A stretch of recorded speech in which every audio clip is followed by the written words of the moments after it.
स्वस्ति श्री गणेशाय नमः। श्री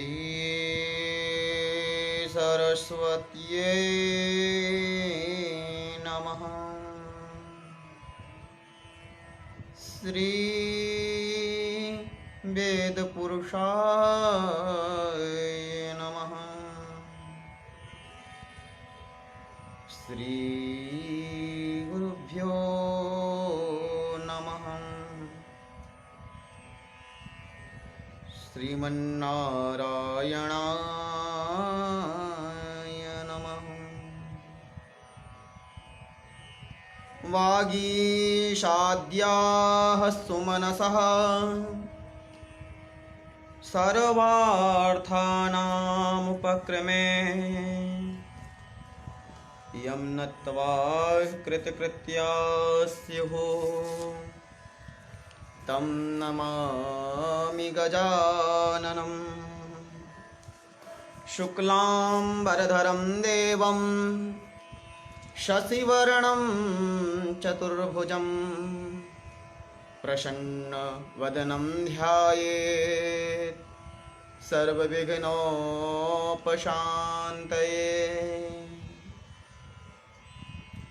कृष्णाय वासुदेवाय हरये परमात्मने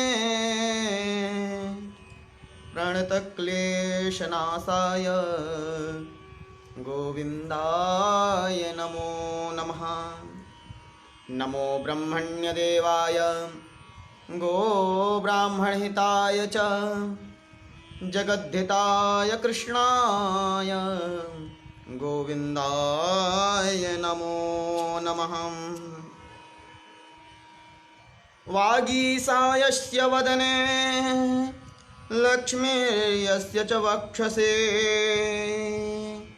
यस्यास्ते हृदये संवेत् तं नृसिंहमहं भजे। सच्चिदानन्दरूपाय विश्वोत्पत्त्यादिहेतवे तापत्रयविनाशाय श्रीकृष्णाय वयं नुमः।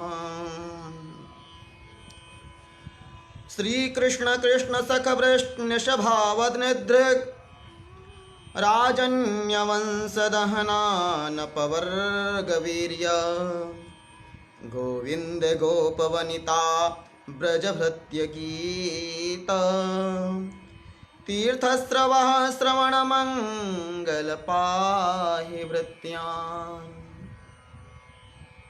बर्हापीडं नटवरवपुः कर्णयोः कर्णिकारं बिभ्रद्वासः कनककपिशं वैजयन्तीं च मालाम्। रन्ध्रान् वेणो रधरसुधया पूरयन् गोपवृन्दैः वृन्दारण्यं स्वपदरमणं प्राविशद्गीतकीर्तिः। नमस्ते देवदेवेश शङ्खचक्रगदाधर भक्तेक्षोपात्तरूपाय परमात्म नमोऽस्तुते। जन्माद्यस्य यतोऽन्वयादितरतश्चार्थेष्वभिज्ञस्वराट् तेने ब्रह्महृदाय आदिकवये मुह्यन्ति यत्सूरयः। तेजो वारिमृदां यथा विनिमयो यत्र त्रिसर्गो मृषा धाम्ना स्वेन सदा निरस्तकुहकं सत्यं परं धीमहि।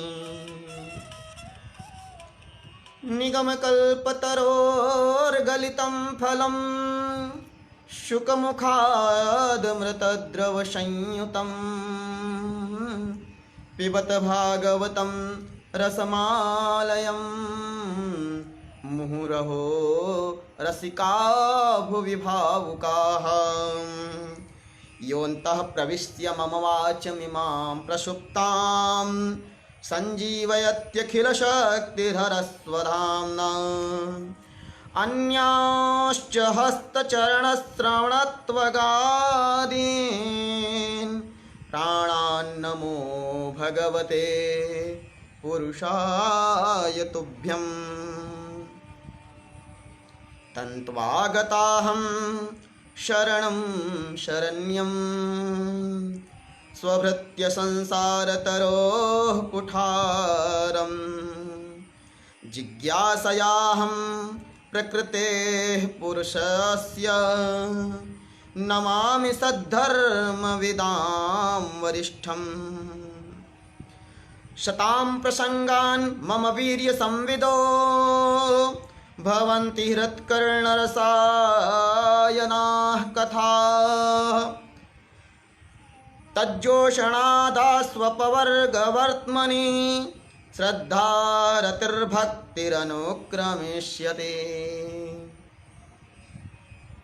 यत्कीर्तनं यत्स्मरणं यदीक्षणं यद्वन्दनं यच्छ्रवणं यदर्हणं लोकास्य सद्यो विधुनोति कल्मषं तस्मै सुभद्रस्रवसे नमो नमः। चीराणि किं पति न सन्ति दिशन्ति भिक्षां नैवाङ्घ्रिपाः परिभृतः शरितोऽप्यशुष्यन् रुद्धा गुहाः किमचितो वतिनोपपन्नान् कस्मात् भजन्ति कवयो धनदुर्मदान्धान्। श्रुतिस्मृतिपुराणानाम् आलयं करुणालयं नमामि भगवत्पादं शङ्करं लोकशङ्करं। शङ्करं शङ्कराचार्यं केशवं बादरायणं सूत्रभास्य कृतौ वन्दे भगवन्तौ पुनः पुनः। अज्ञानान्तिमिरान्धस्य ज्ञानाञ्जनशलाकया चक्षुरुन्मीलितं येन तस्मै श्रीगुरुवे नमः। ब्रह्मानन्दं परमसुखदं केवलं ज्ञानमूर्तिं द्वन्द्वातीतं गगनसदृशं तत्त्वमस्यादिलक्ष्यम् एकं नित्यं विमलमचलं सर्वधी साक्षिभूतं भावातीतं त्रिगुणरहितं सद्गुरुं तं नमामि। अखण्डमण्डलाकारं व्याप्तं येन चराचरं तत्पदं दर्शितं येन तस्मै श्रीगुरुवे नमः। ध्यानमूलं गुरोर्मूर्तिः पूजामूलं गुरोः पदं मन्त्रमूलं गुरोर्वाक्यं मोक्षमूलं गुरोः कृपा। नौमीढ्यते ब्रवपुषे तडिदम्बराय गुञ्जावतं सपरिविच्छलसन्मुखाय वन्यस्त्रजे कवल्वेत्रविषाणवेणु लक्ष्मस्त्रिये मृदुपते पशुपाङ्गजाय ब्रह्मादयस्तुर्गणा मुनयो यसिद्धाः सत्वैकतानमतयो वचसां प्रवाहे नाराधितुं गुरुगुठौ रघुनापिप्रुः सन्तोष्टुमर्हति समे हरिरुग्रजाते।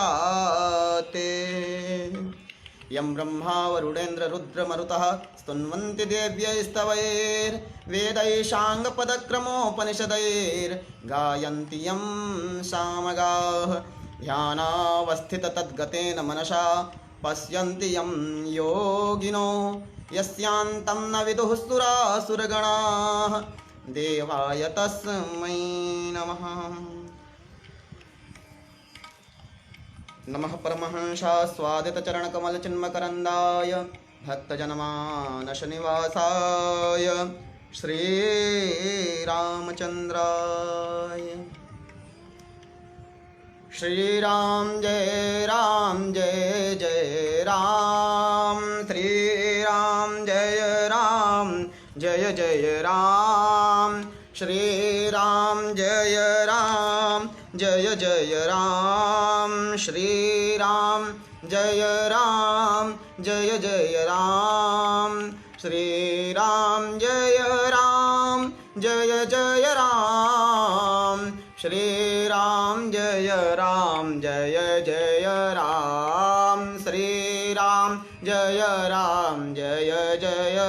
जय राम, श्रीराम जय जय राम, श्रीराम जय जय राम, श्रीराम जय जय राम, श्रीराम जय जय राम, श्रीराम जय जय राम, श्रीराम जय जय राम, श्रीराम जय जय राम।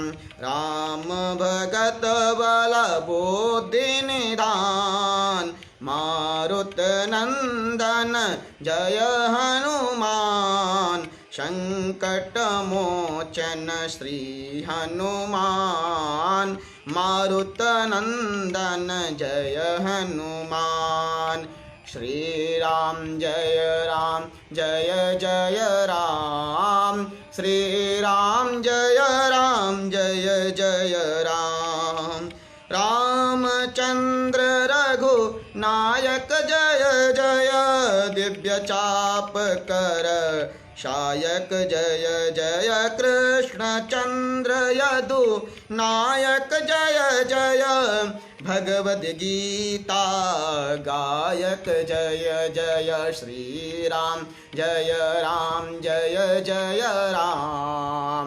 श्रीराम जय जय राम, श्रीराम जय जय राम, श्रीराम जय जय राम, जय राम जय जय राम, श्रीराम जय जय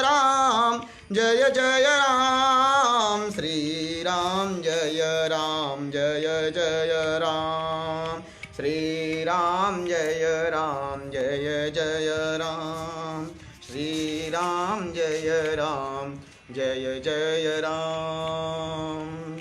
बोलिए श्यावर रामचंद्र भगवान की जय, श्री कृष्णचंद्र भगवान की जय, पवन सुत हनुमान की जय, परम पूज्य सद्गुरुदेव भगवान की जय, जगद्गुरु शंकराचार्य महाराज की जय, दंडी स्वामी जी महाराज की जय, महंत श्री वासुदेव दास जी महाराज की जय, सब संतन की जय, सब भक्तन की जय, गौ माता की जय। जय गौ माता, जय गोपाल। बोलिए विष्णु भगवान की जय। सभी भक्तों की जय जय जय, सभी की जय। आज श्री विष्णु पुराण के यह 32वें दिन पर त्रयोदश अध्याय में हम सभी लोग प्रवेश करते हैं। सुनते हैं आज की कथा में श्यमंतक मणि की कथा आती है और सत्वत की संतति का वर्णन। हम सभी लोग निरंतर वंशों का वर्णन सुनते आ रहे हैं। विष्णु पुराण में चतुर्थ अंश में यह अंशों में है और अंश 6 अंश हैं इसमें, और यह चौथा अंश चल रहा है। इसमें हम सभी लोग राजाओं के वंशों का चरित्र सुन रहे हैं। इक्ष्वाकु वंश से जो सूर्य वंश और फिर चंद्र वंश, उसमें जिसमें नहुस राजा हुए, नहुस से जो उनके पुत्र हुए ययाति चरित्र, यदुकुल, यदुकुल से यह कुल अभी जो चल रहा है क्रोष्टु वंश, ये आगे चलते चलते न जाने कौन से वंश, सभी वंशों का वर्णन इसमें है। जो राजा प्रसिद्ध हुए हैं उनका वंशों, उन्हीं यजाति के पुत्रों का और उन्हीं का चरित्र हम लोग सुन रहे हैं। इसी में भगवान ने लीला किया है। श्यमंतक मणि की कथा आएगी आज के दिन। श्यमंतक मणि की ही कथा है। भगवान उन राजाओं का वंशों का वर्णन सुनते हुए भगवान ने जो लीला किया है, पहले ही महाभारत की कथा समझ ली जाती है। क्योंकि भगवान का जन्म, श्री राम जी का जन्म, रघुवंश जो कालिदास जी ने रचा है महाकाव्य, वे भी प्रारंभ में बताते हैं कि यह सारा वंश जो है भगवान श्री राम का, रघु का वंश, वह वैवस्वत मनु से, मनवंतर से ही वह चलता है। वैवस्वत मनु से ही सारी वंश हम लोग सुनते आ रहे हैं। आइए उन्हीं वैवस्वत मनु का वंशों के वर्णन में आगे हम सब लोग सुनते हैं। आज के 13वें अध्याय में शतवत की संतति का वर्णन और श्यमंतक मणि की कथा श्री पराशर जी सुना रहे हैं मैत्रेय मुनि को। और वह मैत्रेय मुनि का प्रश्न, राजा परीक्षित का प्रश्न, शौनक आदि 88,000 ऋषियों का जो प्रश्न होता है, वह मानव मात्र के कल्याण के लिए होता है। जो भी प्रश्न हैं, पुराणों में बहुत सारे सुभाषित, बहुत सारे वाक पटुता आदि जितना भी कहें, सुभाषित में क्या नहीं भरा, पूरा रत्न, चाणक्य नीति, जो नीतियां हैं कितना भरा है, ये सब पुराणों से ही निकला है। और महिमा यत्र तत्र बोला जाता है, श्लोक बोला जाता है, प्रचलित श्लोक हो जाता है और लोग सोचते हैं कि इस नीति से निकला है, यह नीति है, यह सुभाषित है। सुभाषित का भंडार पुराण है। कल हम नारद पुराण देख रहे थे तो उसमें कई श्लोक मुझे मिले जिसमें धर्म के बारे में बताया। हमने 2-3 श्लोक पोस्ट कर ही दिया और बहुत सारे श्लोक मैंने नोट किया जो सुने हैं, आप सब लोगों के सामने जल्दी ही प्रस्तुत कर देंगे। और प्रचलित श्लोक हैं, बहुत सारे श्लोक मिल रहे हैं जब, और न जाने कितने श्लोक हैं, कितना करें, लाखों की संख्या में तो श्लोक हैं।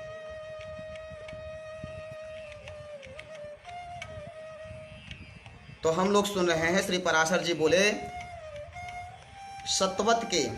अब कल आप सभी लोगों ने पुरु मित्र आदि मैत्रेय जी को बताया था कि अंशु से सतवत नामक पुत्र हुआ था, अंशु। और ज्यामघ के कुंती नामक पुत्र हुआ, कुंती के दृष्टि, दृष्टि के निदृति, निदृति के दशार, दशार के व्योमा, व्योमा के जीमूत, जीमूत के विकृति, विकृति के भीमरथ, भीमरथ के नवरथ, नवरथ के दशरथ। वह दशरथ नहीं, यहाँ पर आगे आ गए हम लोग, दशरथ। और दशरथ के शकुनी, शकुनी के करम्भी, करम्भी के देवरात, देवरात के देवक्षत्र, देवक्षत्र के मधु, मधु के कुमारवंश, कुमारवंश के अनु, अनु के पुरुमित्र, पुरुमित्र के अंशु और अंशु के ही पुत्र सतवत हुए। अब यह सतवत की संतति का वर्णन सुना रहे हैं। सतवत के कितने पुत्र हुए?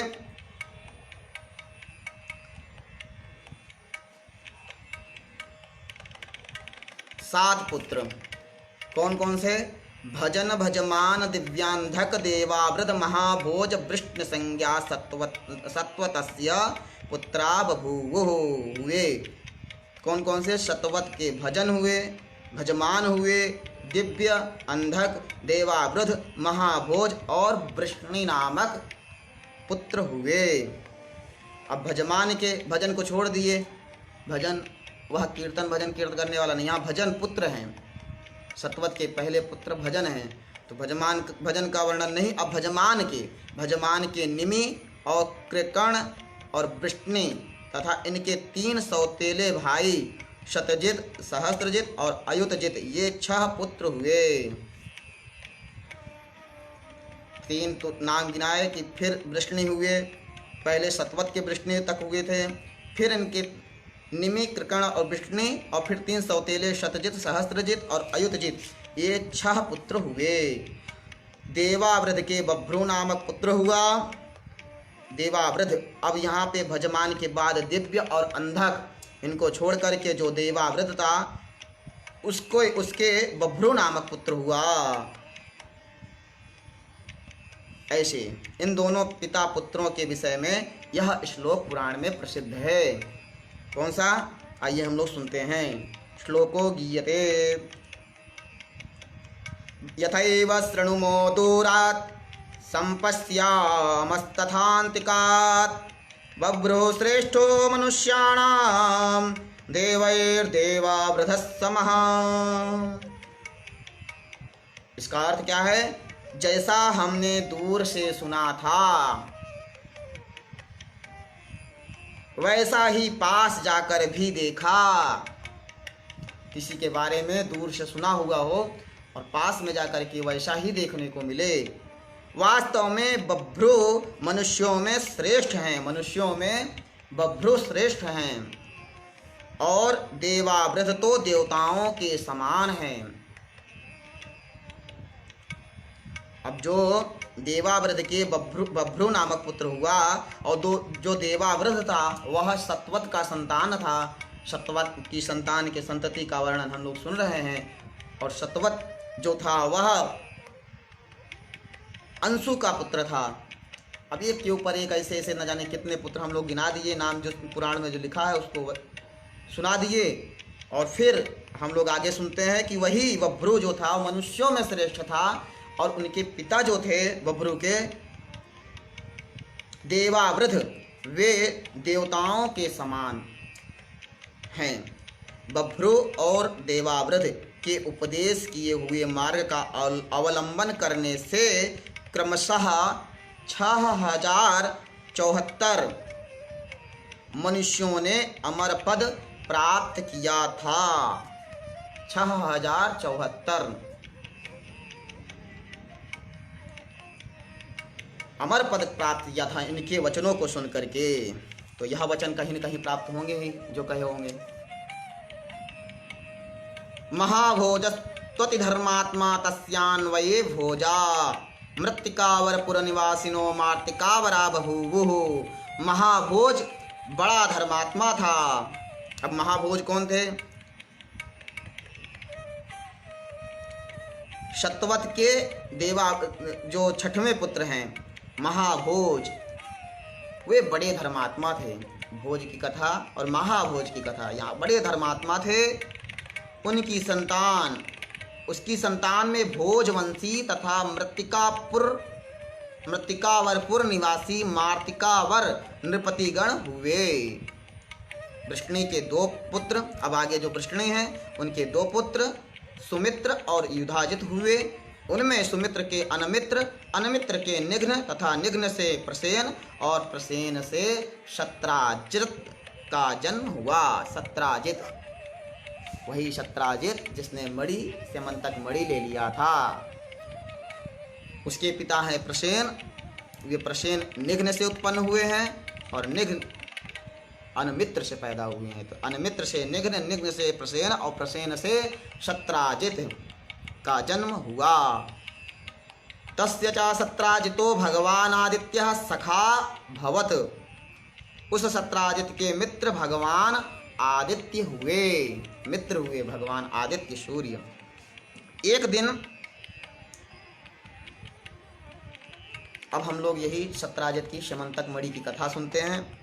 एक दिन समुद्र तट पर बैठे हुए शत्राजित ने सूर्य भगवान की स्तुति की। उसके तन्मय होकर स्तुति करने से भगवान भास्कर, भगवान सूर्य उसके सम्मुख प्रकट हुए। उस समय उसको स्पष्ट मूर्ति धारण किए हुए देखकर शत्राजित ने सूर्य से कहा, आकाश में अग्निपिंड के समान आपको जैसा मैंने देखा है वैसा ही सम्मुख आने पर भी देख रहा हूँ। यहाँ आपकी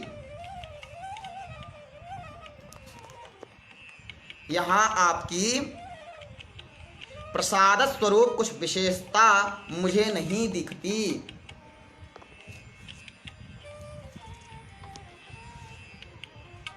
सत्राजित के ऐसा कहने पर भगवान सूर्य ने अपने गले से स्यमंतक नाम की उत्तम महामणि उतार कर अलग रख दी।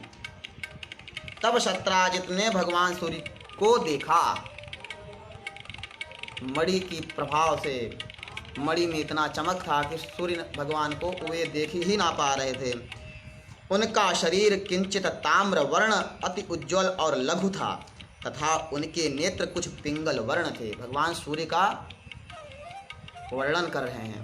भगवान वास्तव में कैसे हैं? वो मणि से चमक रहे हैं। मणि के प्रभाव से वह उनका मित्र था सत्राजित, और वह सत्राजित के सामने स्तुति करने पर, प्रकट होने पर वह उनको कह रहा था जैसा आपका प्रकाश तेज है वैसे मैं आपको देख नहीं पा रहा हूँ। तो उन्होंने उतार करके रख दिया मणि को। तो वह बता रहे हैं भगवान सूर्य को देखा किस तरह। उनका शरीर ततस्ताम्रोज्ज्वलम ह्रस्व वपुषमीश दा पिंगल नयनमादित्यम अद्राक्षेद। पिंगल वर्ण थे और लघु थे, अति उज्ज्वल और ताम्र वर्ण। तदनंतर सत्राजित के प्रणाम तथा स्तुति आदि कर चुकने पर सहस्त्रांशु भगवान आदित्य ने उससे कहा तुम अपना अभीष्ट वर मांगो। सत्राजित ने उस स्यमंतक मणि को ही मांगा जो अलग कर दिए थे। तब भगवान सूर्य उसे वह मणि देकर अंतरिक्ष में अपने स्थान को चले गए। फिर सत्राजित ने उस निर्मल मणि रत्न से अपना कंठ सुशोभित होने के कारण तेज से सूर्य के समान समस्त दिशाओं को प्रकाशित करते हुए द्वारका में प्रवेश किया। जो सूर्य नारायण भगवान आदित्य धारण किए थे स्यमंतक रत्न मणि, उत्तम महामणि जिसके प्रकाश से वे चमक रहे थे, उसको अलग करने के बाद उनके वास्तविक स्वरूप का दर्शन करता है इनका मित्र। और जब वह भगवान आदित्य वर मांगने को कहते हैं तो वही मणि ही मांग लेता है और उसको धारण करने के बाद चमकने लगता है और चमकते हुए वह द्वारिका में प्रवेश करता है। अब द्वारिका में आ गए। द्वारकावासी लोगों ने उसे आते देख पृथ्वी का भार उतारने के लिए अंश रूप से अवतीर्ण हुए मनुष्य रूपधारी आदि पुरुष भगवान पुरुषोत्तम से प्रणाम करके कहा भगवान आपके दर्शनों के लिए निश्चय ही ये भगवान सूर्य देव आ रहे हैं। द्वारिकाधीश भगवान से बोले लगता है सूर्य नारायण भगवान साक्षात आ रहे हैं आपके दर्शन के लिए। उनके ऐसा कहने पर भगवान ने कहा, उनसे कहा, क्या कहा? भगवन्नायमादित्यः सत्राजिदयमादित्य दत्तस्यमन्तकाख्यं महामणिरत्नं बिभ्रदत्रोपयाति।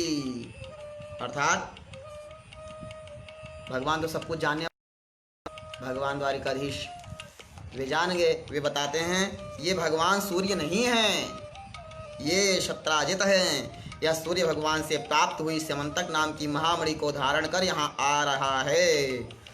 तुम लोग अब विश्वस्त होकर इसे देखो। भगवान के ऐसा कहने पर द्वारकावासी उसे उसी प्रकार देखने लगे। कभी भ्रम हो जाता है ना।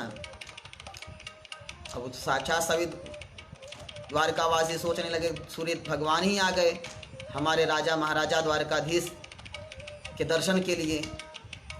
लेकिन द्वारकाधीश ने उनको कहा कि तुम लोग शांत होकर के विश्वास रखो, वो सत्राजित हैं और मणि को धारण किए हैं इसलिए प्रकाशमान हैं, हो रहे हैं। और उसी प्रकार वे लोग देखने लगे द्वारकावासी। सत्राजित ने वह स्यमंतक मणि अपने घर में रख दी। वह मणि सोना देती थी। उसके प्रभाव से संपूर्ण राष्ट्र में रोग, अनावृष्टि तथा सर्प, अग्नि, चोर या दुर्भिक्ष आदि का भय नहीं रहता था। भगवान अच्युत को भी ऐसी इच्छा हुई कि यह दिव्य रत्न तो राजा उग्रसेन के योग्य है, किंतु जातीय विद्रोह के भय से समर्थ होते हुए भी उन्होंने उसे छीना नहीं। शत्राजित को जब यह मालूम हुआ कि भगवान मुझसे यह रत्न मांगने वाले हैं, तो उसने लोभवश उसे अपने भाई प्रसेन को दे दिया, किंतु इस बात को ना जानते हुए कि पवित्रता पूर्वक धारण करने से तो यह मणि सुवर्ण दान आदि अनेक गुण प्रकट करती है और अशुद्ध अवस्था में धारण करने से घातक हो जाती है।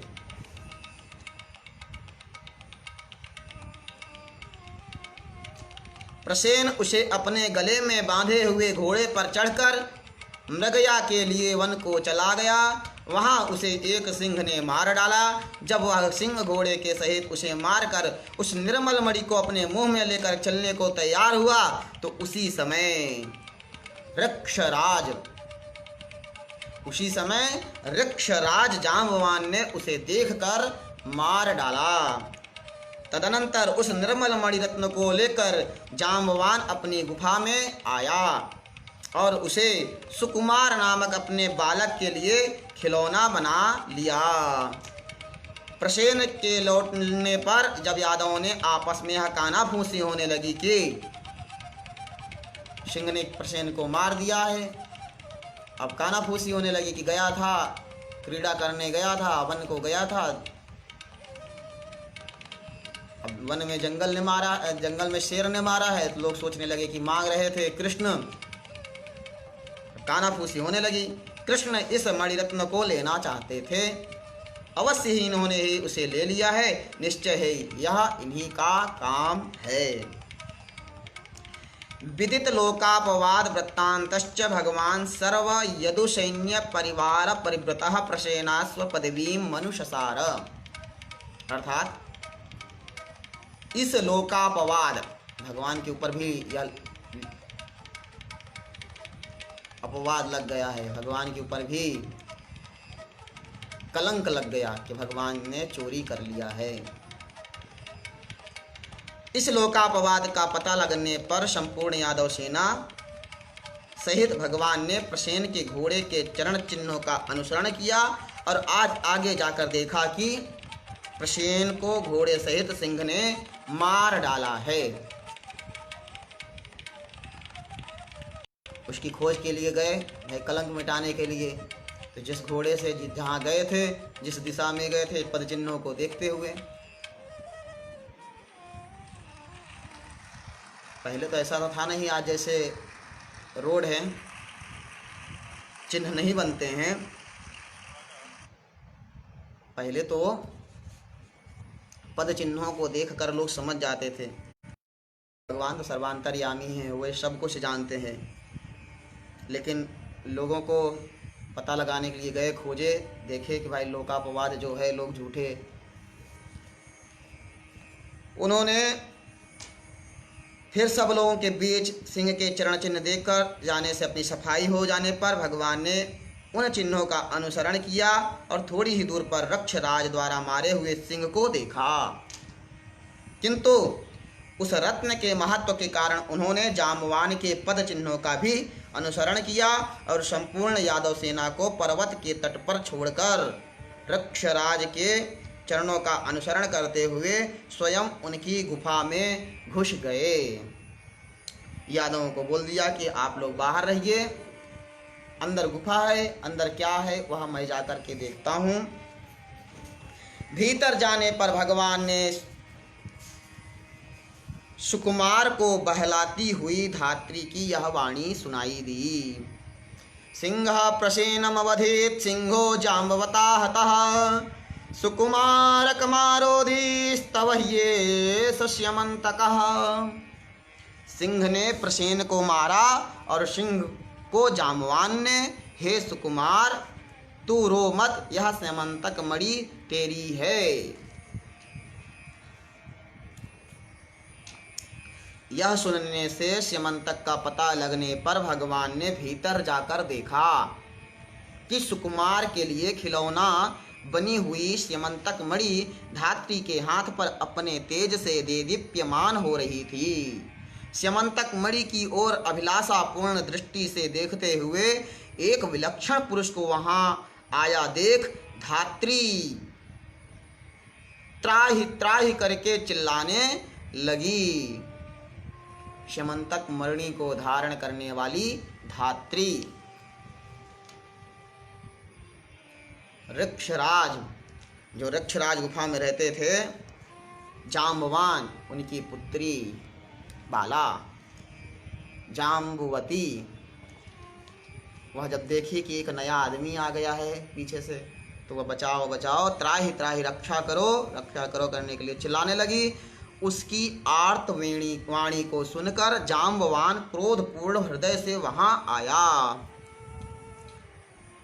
फिर परस्पर रोष बढ़ जाने से उन दोनों का 21 दिन तक घोर युद्ध हुआ। पर्वत के पास भगवान की प्रतीक्षा करने वाले यादव सैनिक 7-8 दिन तक उनके गुफा से बाहर आने की बाट राह इंतजार समय देखते रहे, किंतु जब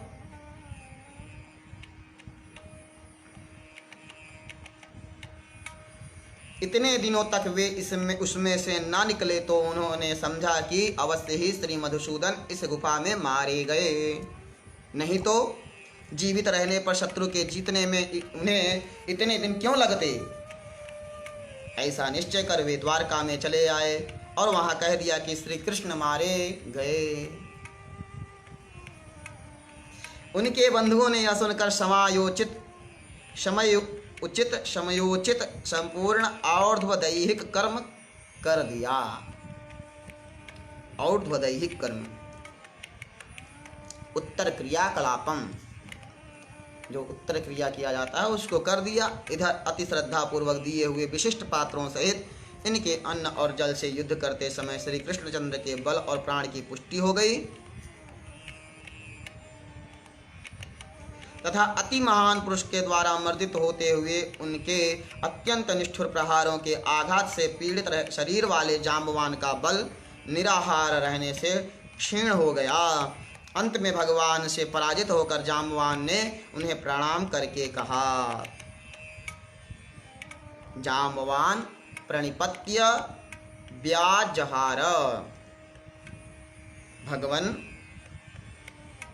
आपको तो देवता सुरासुर गंधर्व यक्ष राक्षसादि दिभिरप्यखिले खिलैर्भवान् न जेतुं शक्यः किमुता वनिगोचरैरल्पवीर्यैर् नरैर्नरावयवभूतैश्च तिर्यग्योन्यन्यसृतिभिः किं पुनरस्मद्विधैः रवस्यं भवतास्मत्स्वामिना रामेणेव नारायणस्य सकलजगत्परायणस्यांशेन भगवता भवितव्यमित्युक्तस्तस्मै भगवान् अखिला वनिभारावतरणार्थम अवतरणम मा चक्षे।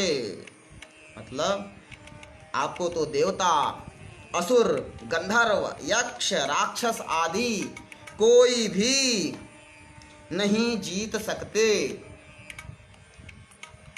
फिर पृथ्वी तल पर रहने वाले अल्पवीर्य मनुष्य तथा अथवा मनुष्यों के अवयवभूत हम जैसे तिर्यक योनिगत जीवों की तो बात ही क्या है। अवश्य ही आप हमारे प्रभु श्री रामचंद्र जी के समान सकल लोक प्रतिपालक भगवान नारायण के ही अंश से प्रकट हुए हैं। जाम्बवान के ऐसा कहने पर भगवान ने पृथ्वी का भार उतारने के लिए अपने अवतार लेने का संपूर्ण वृत्तांत उससे कह दिया और उसे प्रीतिपूर्वक अपने हाथ से छूकर युद्ध के श्रम से थकान से दूर कर दिया।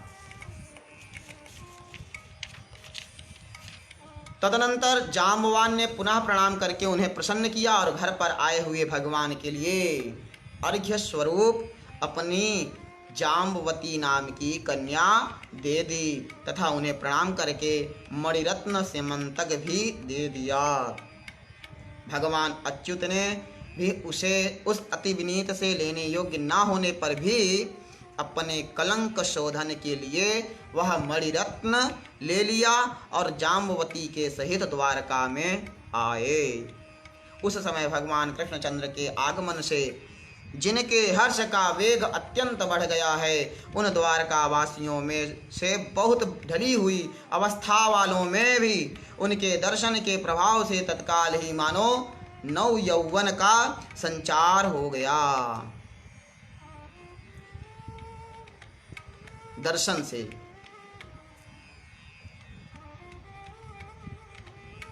तथा संपूर्ण यादवगण और उनकी स्त्रियां अहो भाग्य ऐसा कहकर उनका अभिवादन करने लगीं। भगवान ने भी जो बात जैसे जैसे हुई थी वह ज्यों का त्यों यादव समाज में सुना दी और शत्राजित को सीमंतक मणि देकर मिथ्या कलंक से छुटकारा पा लिया। फिर जामवती को अपने अंतःपुर में पहुंचा दिया। शत्राजित भी यह सोचकर कि मैंने ही कृष्णचंद्र को मिथ्या कलंक लगाया था, डरते डरते उन्हें पत्नी रूप से अपनी कन्या सत्यभामा विवाह दी। डरते डरते उन्हें पत्नी रूप से अपनी कन्या सत्यभामा को भगवान को दे दिया शत्राजित ने। उस कन्या को अक्रूर, कृतवर्मा और शतधन्वा आदि यादवों ने पहले वरण किया था। देखिए यहाँ 3 लोगों ने उस कन्या को वरण किया था, ऐसा लिखा है। उन्होंने अपना अपमान समझकर शत्राजित से बैर बांध लिया। कौन? अक्रूर, कृतवर्मा, शतधन्वा। तदनंतर अक्रूर और कृतवर्मा आदि से शतधन्वा ने कहा, यह शत्राजित बड़ा ही दुष्ट है। देखो, इसने हमारे और आपके मांगने पर भी हम लोगों को कुछ भी ना समझकर अपनी कन्या कृष्णचंद्र को दे दी। अतः अब इसके जीवन का प्रयोजन ही क्या है? इसको मारकर आप स्यमंतक महामणि क्यों नहीं ले लेते? पीछे यदि अच्युत आपसे भी किसी प्रकार का विरोध करेंगे तो हम लोग भी आपका साथ देंगे। उनके ऐसा कहने पर शतधन्वा ने कहा, बहुत अच्छा, ऐसा ही करेंगे। इसी समय पांडव के लाक्षागृह में जलने पर यथार्थ बात को जानते हुए भी भगवान कृष्णचंद्र दुर्योधन के प्रयत्नों को शिथिल करने के उद्देश्य से कुलोचित कर्म करने के लिए वारणावत नगर को गए। भगवान सब कुछ जानते थे। दुर्योधन का जो बैर है, उसका जो उद्देश्य है, उसको दूर करने के लिए वर्णावत नगर को भगवान गए। उनके चले जाने पर अब जो शतधन्वा था वह सोते हुए शत्राजित को मारकर वह मणिरत्न ले लिया। उसके जो 3 पहले से वर्ण किए हुए चुने हुए लोग थे, भाई कन्या की स्त्री देखी गई थी, चुना गया था 3 लोगों को। अब उनको न दे करके समर्थवान भगवान श्री कृष्ण को दे अपनी, उसने सोचा झूठा कलंक लगाया था, ये राजा हैं, इतने दिनों बाद लौट करके आए हैं, अपना कलंक उन्होंने मिटा दिया है, वे समर्थ हैं, अपनी पुत्री को उनको दे दिया। और जो पहले 3 लोगों को वर्ण चुना था वे 3 लोग इनके दुश्मन हो गए।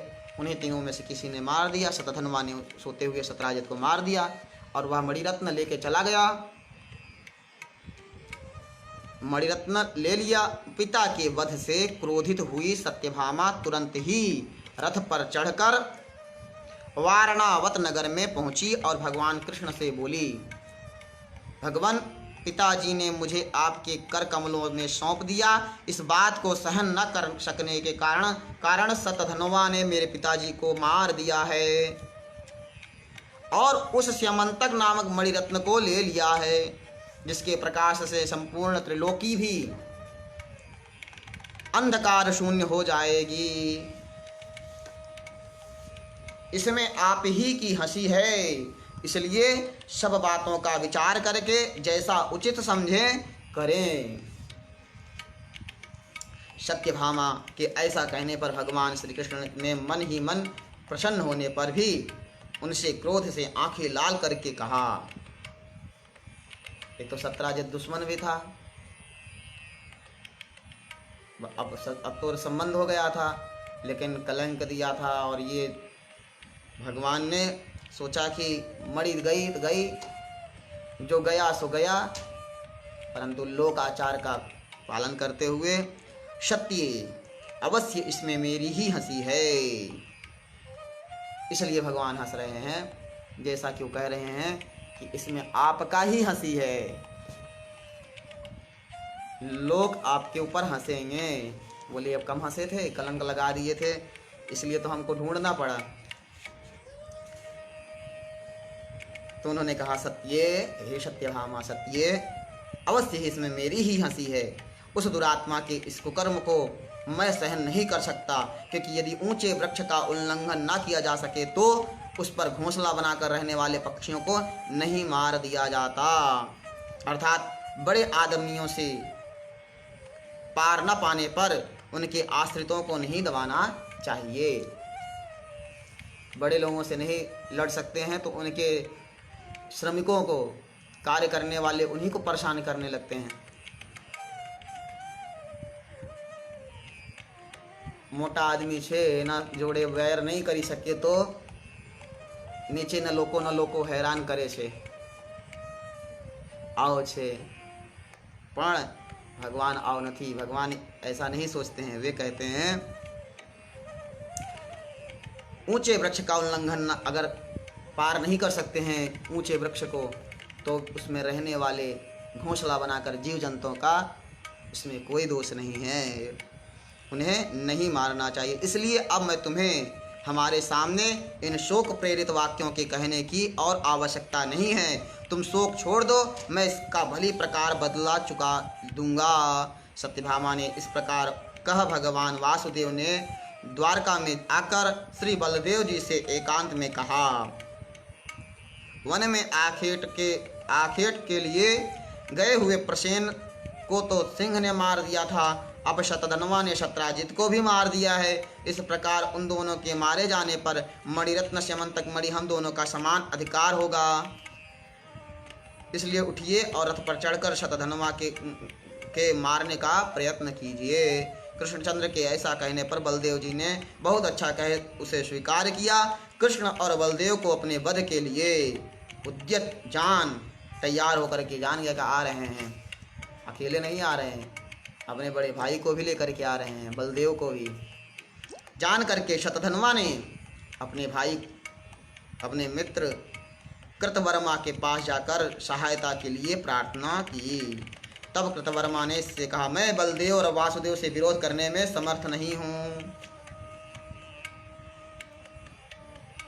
उनके ऐसा कहने पर शतधनवा ने अक्रूर से सहायता मांगी, तो अक्रूर ने भी कहा, जो अपने पाद प्रहार से त्रिलोकी को कंपायमान कर देते हैं, देव शत्रु असुरगण भी स्त्रियों को वैद्य व्यदान देते हैं, तथा अति प्रबल शत्रु सेना भी जिनका चक्र अप्रतिहत रहता है, उन चक्रधारी भगवान वासुदेव से, तथा जो अपने मदोन्मत्त नयनों का चितवन से सबका दमन करने वाले और भयंकर शत्रु समूह रूप हाथियों को खींचने के लिए अखंड महिमाशाली प्रचंड हल धारण करने वाले हैं, उन श्री हलधर से युद्ध करने में तो निखिल लोक वंदनीय देवगण भी कोई समर्थ नहीं है। फिर मेरी तो बात ही क्या है। अभी तक तो भगवान त्रिलोकी तो हैं ही, अपने बड़े भाई को लेके गए, वे जो हल लिए रहते हैं, हलधर हैं, धारण करने वाले, इसलिए तुम दूसरे के शरण लो। अक्रूर जी ने भी मना कर दिया। अक्रूर के ऐसा कहने पर शतधनवा ने कहा, अच्छा यदि मेरी रक्षा करने में आप अपने को सर्वथा असमर्थ समझते हैं तो मैं आपको यह मणि देता हूँ, इसे लेकर इसी की रक्षा कीजिए। वो जानता था कि मणि के लिए मुझे तो ठीक है, लेकिन मणि के लिए, मणि की रक्षा तो हम नहीं कर पाएंगे। अब जिसके पास यह मणि रहेगी उसी की सामत आ गई। अब अक्रूर मणि इसे लेकर इसकी रक्षा कीजिए। इस पर अक्रूर ने कहा, मैं इसे तभी ले सकता हूँ जबकि अंतकाल उपस्थित होने पर भी तुम किसी से भी यह बात ना कहो। शतधनवा ने ऐसा ही होगा। इस पर अक्रूर ने वह मणिरत्न अपने पास रख लिया। कोई गोपनीय कीमती वस्तु को तुम किसी को बताओगे नहीं, अंत समय तक नहीं बताओगे कि मेरे पास है, नहीं जान जाएंगे तो आफत तो आ ही जाएगी। शतधनुरप्युतुर्वेगां शतयोजनवाहिनीं बड़वामारुह्यापक्रांतः। तदनंतर शतधनुवा 100 योजन तक जाने वाली एक अत्यंत वेगवती घोड़ी पर चढ़कर भागा और सैव्य, सुग्रीव, मेघपुष्प तथा बलाहक नामक 4 घोड़ों वाले रथ पर चढ़कर बलदेव और वासुदेव ने भी उसका पीछा किया। 100 योजन मार्ग पार कर ले जाने पर पुनः आगे ले जाने से उस घोड़ी ने मिथिला देश के वन में प्राण छोड़ दिए। तब शतधनुवा उसे छोड़कर पैदल हो ही भागा। उस समय श्री कृष्णचंद्र ने बलभद्र जी से कहा, आप अभी रथ में ही रहिए, मैं इस पैदल दौड़ते हुए दुराचारी को पैदल जाकर ही मार डालता हूँ। यहाँ घोड़ी के मरने, इसलिए आप इन्हें और आगे न बढ़ाइएगा।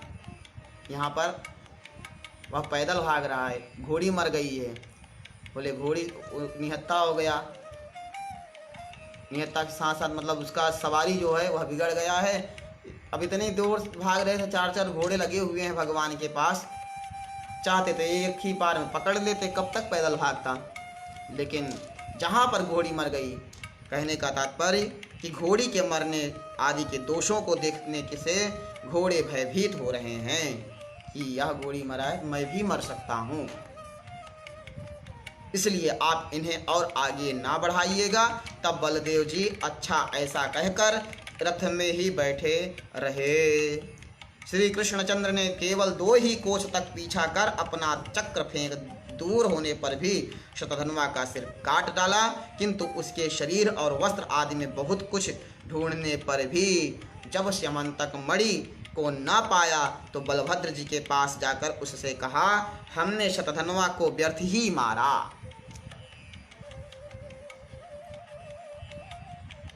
उन्होंने तो शत्राजित को मार दिया था, मार करके मणि ले लिया था, लेकिन मणि तो इसके पास है नहीं। शत्राजित तो मारा गया था, लेकिन अब ये भी व्यर्थ ही मारा गया, मणि तो है नहीं इसके पास। यह सुनकर बलदेव जी ने यह समझकर कि श्री कृष्णचंद्र उस मणि को छिपाने के लिए ही ऐसी बातें बना रहे हैं। उस मणि के लिए दोनों भाइयों में भी यह हुआ था। भगवान है और यह माया है, ये पुराणों में पहले से उल्लेख है। आया आज से भगवान तो कलयुग प्रारंभ हुआ, कुछ 5000 कुछ वर्ष हुए हैं, अंतिम चरण में भगवान आए और गए, लेकिन पुराण का वचन इस कलयुग के समझने के लिए कि ऐसा दोष लग सकता है, भगवान भी ऐसा किए होंगे।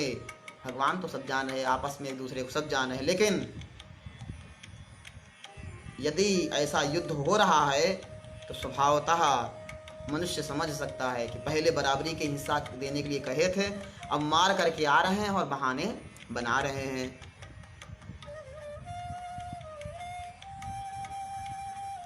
बलदेव जी ने क्रोधपूर्वक भगवान वासुदेव से कहा, तुमको धिक्कार है, तुम बड़े ही अर्थलोलुप हो, भाई होने के कारण ही मैं तुम्हें क्षमा किए देता हूँ, तुम्हारा मार्ग खुला हुआ है, तुम खुशी से जा सकते हो। अब मुझे तो द्वारका से, तुमसे अथवा सब सगे संबंधियों से कोई काम नहीं है। यह धन ही भाई भाई में भी वैर करा देता है।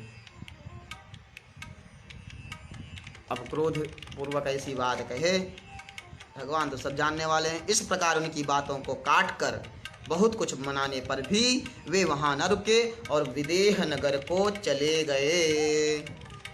जनक राजश्चार्घ्य पूर्वक मेनम गृहं प्रवेशायामाश। विदेह नगर में पहुँचने पर राजा जनक उन्हें अर्घ्य देकर अपने घर ले आए और वहीं रहने लगे विदेह नगर में।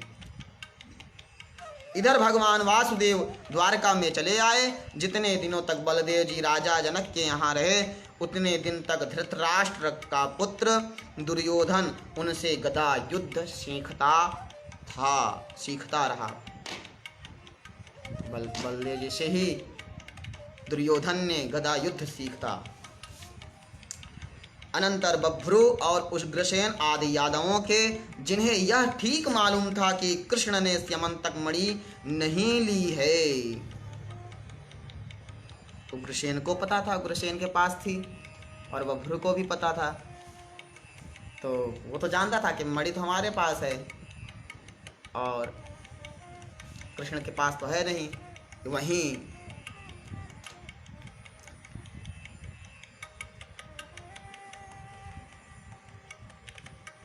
उग्रसेन आदि यादवों के विदेह नगर में जाकर शपथ पूर्वक विश्वास दिलाने पर बलदेव जी ने 3 वर्ष पश्चात द्वारका में चले आए। 3 वर्ष के बाद आए। अक्रूर जी भगवत ध्यान परायण रहते हुए उस मणि रत्न से प्राप्त सुवर्ण के द्वारा निरंतर यज्ञानुष्ठान करने लगे। यज्ञ दीक्षित क्षत्रिय और वैश्यों के मारने से ब्रह्म हत्या होती है। अक्रूर अब कह रहे हैं यज्ञ दीक्षित क्षत्रिय और वैश्यों के मारने से ब्रह्म हत्या होती है, इसलिए अक्रूर जी सदा यज्ञ दीक्षा रूप कवच धारण ही किए रहते थे। उस मणि के प्रभाव से 62 वर्ष तक द्वारका में रोग दुर्भिक्ष महामारी या मृत्यु आदि नहीं हुए। फिर अक्रूर पक्षीय भोजवंशियों द्वारा सात्वत के प्रपौत्र शत्रुघ्न के मारे जाने पर भोजों के साथ अक्रूर भी द्वारका को छोड़कर चले गए। उनके जाते ही उसी दिन से द्वारका में रोग दुर्भिक्ष सर्प अनावृष्टि और मरी आदि उपद्रव होने लगे। तब गरुड़ध्वज भगवान कृष्ण बलभद्र और उग्रसेन आदि यदुवंशियों के साथ मिलकर सलाह करने लगे। इसका क्या कारण है जो एक साथ ही इतने उपद्रवों का आगमन हुआ, इस पर विचार करना चाहिए। उनके ऐसा कहने पर अंधक नामक एक वृद्ध यादव ने कहा, अक्रूर के पिता स्वफल्क जहाँ जहाँ रहते थे वहाँ वहाँ दुर्भिक्ष महामारी और अनावृष्टि आदि उपद्रव कभी नहीं होते थे। एक बार काशीराज के देश में अनावृष्टि हुई थी, तब स्वफल्क को वहाँ ले जाते ही तत्काल वर्षा होने लगी। दुर्भिक्षम भूखे मरने लगे। लेकिन स्वफल्क यादव उस समय काशीराज की रानी के गर्भ में एक कन्या रत्न थी। वह कन्या प्रसूति काल के समाप्त होने पर भी गर्भ से बाहर न आई। इस प्रकार उस गर्भ को प्रसव हुआ बिना 12 वर्ष व्यतीत हो गए। तब काशीराज ने अपनी उस गर्भस्थिता पुत्री से कहा, बेटी तू उत्पन्न क्यों नहीं होती, बाहर आ, मैं तेरा मुख देखना चाहता हूँ। अपनी इस माता को तू इतने दिनों से क्यों कष्ट दे रही है। राजा के ऐसा कहने पर उसने गर्भ में रहते हुए ही कहा, पिताजी यद्यैकैकां काम दिने दिने ब्राह्मणाय प्रयच्छसे तदाह मन्यस्त्रिभिर्वर्षैरस्मात् गर्भात् तावदवश्यं निष्क्रमिष्यामीत्येतद् वचनमाकर्ण्य राजा दिने दिने ब्राह्मणाय गां प्रादात्। अपने पिताजी से कहा, यदि आप प्रतिदिन एक गौ ब्राह्मण को दान देंगे तो अगले 3 वर्ष बीतने पर मैं अवश्य गर्भ से बाहर आ जाऊंगी। इस बात को सुनकर राजा प्रतिदिन ब्राह्मण को एक गौ दान देने लगे। तब उतने समय 3 वर्ष बीतने पर वह उत्पन्न हुई। पिता ने उसका नाम गांधिनी रखा और उसे अपने उपकारक स्वफल्क को घर आने पर अर्घ्य रूप से दे दिया। उसी से स्वफल्क के द्वारा उन अक्रूर जी का जन्म हुआ। इन अक्रूर जी का जन्म हुआ स्वफल्क के। इनकी ऐसी गुणगान माता पिता से उत्पत्ति है, तो फिर उनके चले जाने से यहाँ दुर्भिक्ष और महामारी आदि उपद्रव क्यों न होंगे। अतः उनको यहाँ ले आना चाहिए। अति गुणवान के अपराध की अधिक जांच पड़ताल करना ठीक नहीं है। यादव वृद्ध अंधक के ऐसे वचन सुनकर कृष्ण, उग्रसेन और बलभद्र आदि यादव स्वफल्क पुत्र अक्रूर के अपराध को भुलाकर उन्हें अभय दान देकर अपने नगर में ले आए। उनके यहाँ आते ही स्यमंतक मणि के प्रभाव से अनावृष्टि, महामारी, दुर्भिक्ष और सर्पभय आदि सभी उपद्रव शांत हो गए। तब श्री कृष्णचंद्र ने विचार किया, अक्रूर का जन्म गांधिनी से स्वफल्क के द्वारा हुआ है, यह तो बहुत सामान्य कारण है, किंतु अनावृष्टि, दुर्भिक्ष, महामारी और आदि उपद्रवों को शांत कर देने वाला इसका प्रभाव तो अति महान है। अवश्य ही इसके पास वह स्यमंतक नामक महामणि है, उसी का ऐसा प्रभाव सुना जाता है। इसे भी हम देखते हैं कि एक यज्ञ के पीछे दूसरा और दूसरे के पीछे तीसरा, इस प्रकार निरंतर अखंड यज्ञानुष्ठान करता रहता है। जब यज्ञ होंगे तो यह सब नहीं होता है, यज्ञ कम हो जाने से ही यह सब फैलता है, और जब धन होता है तभी यज्ञानुष्ठान किया जा सकता है। यज्ञ करने के लिए, आहुति देने के लिए सामग्री होना आवश्यक है, और सामग्री नहीं रहेगा तो क्या आहुति देगा। राजा के पास स्यमंतक मणि है, धन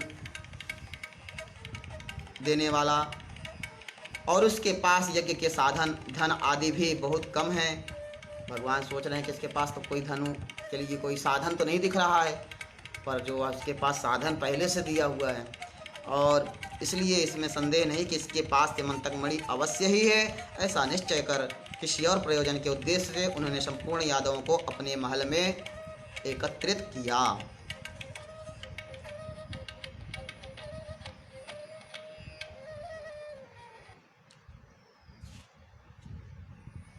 समस्त वंशियों के वहां आकर बैठ जाने के बाद प्रथम प्रयोजन बताकर उसका उपसंहार होने पर प्रसंगांतर से अक्रूर के साथ परिहास करते हुए भगवान कृष्ण ने उनसे कहा, हे दानपते,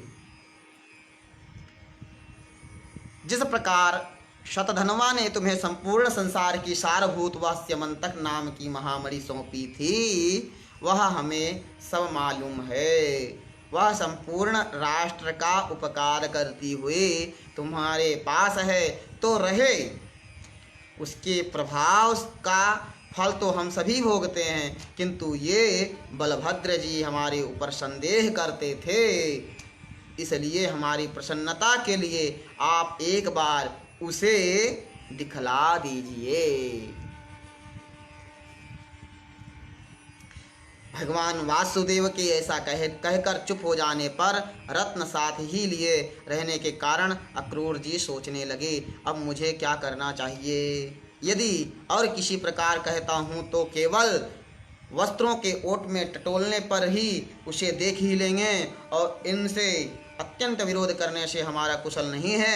ऐसा सोचकर निखिल संसार के कारण स्वरूप श्री नारायण से अक्रूर जी बोले, भगवन् ममैतत् स्यमंतक रत्नम शतधनुषा समर्पितमपगते च तस्मिन्नद्यस्वः परश्वो वा भगवान् याचयिष्यतीति कृतमतिरति कृष्णे कृच्छ्रेणैतावन्तं कालम अधारेयम्।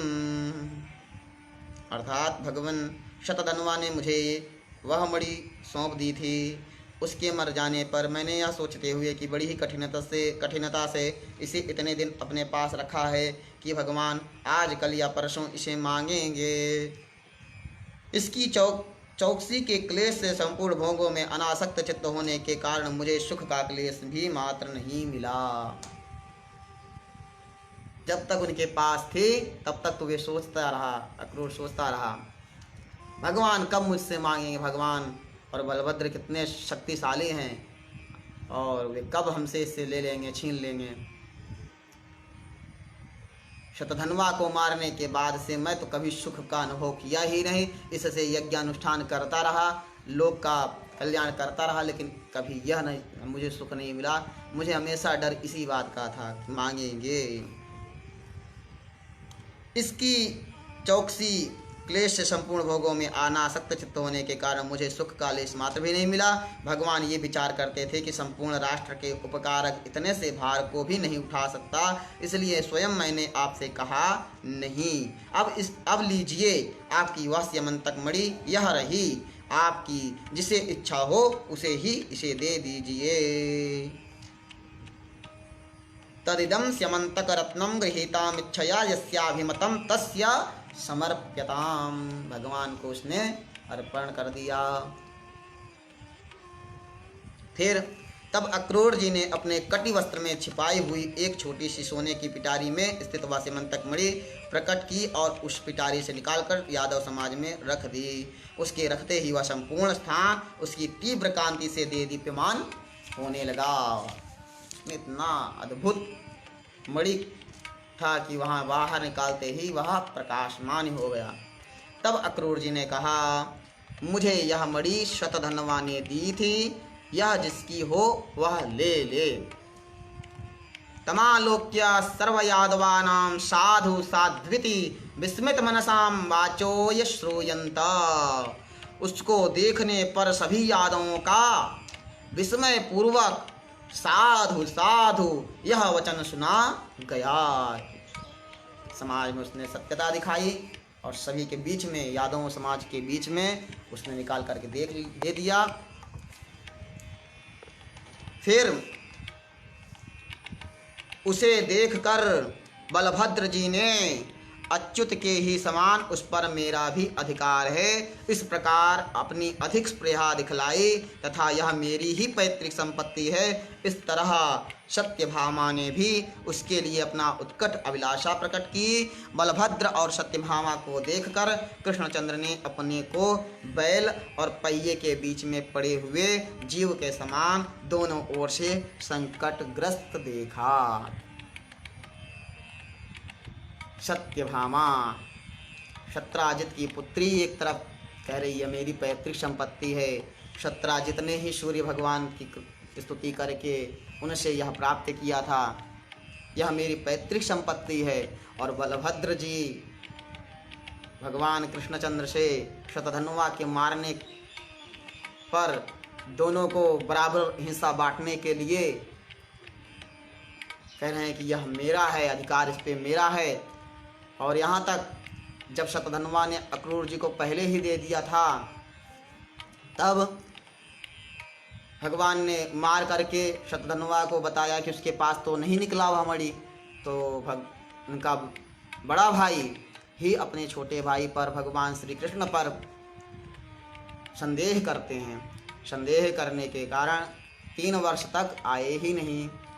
बाद में समझाने बुझाने पर आए और जब सभा में निकला फिर भी यहाँ पर देख रहे हैं उनको लेने की अभिलाषा है। तो भगवान श्री कृष्ण 2 बैलों के बीच में आ गए हैं और अपने आप को दोनों के बीच में समान संकटग्रस्त देखा। और समस्त यादवों के सामने वे अक्रूर जी से बोले, इस मणिरत्न को मैंने अपनी सफाई देने के लिए ही इन यादवों को दिखवाया था। अपनी सफाई देने के लिए ही सब यादवों को बुला करके भगवान श्री कृष्ण समझ गए थे, इसलिए उसको बाहर निकलवा दिया।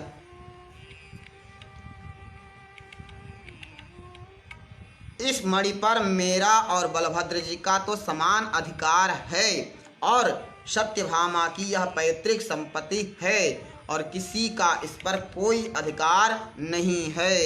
यह मणि सदा शुद्ध और ब्रह्मचर्य आदि गुण युक्त रहकर धारण करने से संपूर्ण राष्ट्र का हित करती है और अशुद्धावस्था में धारण करने से अपने आश्रयदाता को भी मार देती है।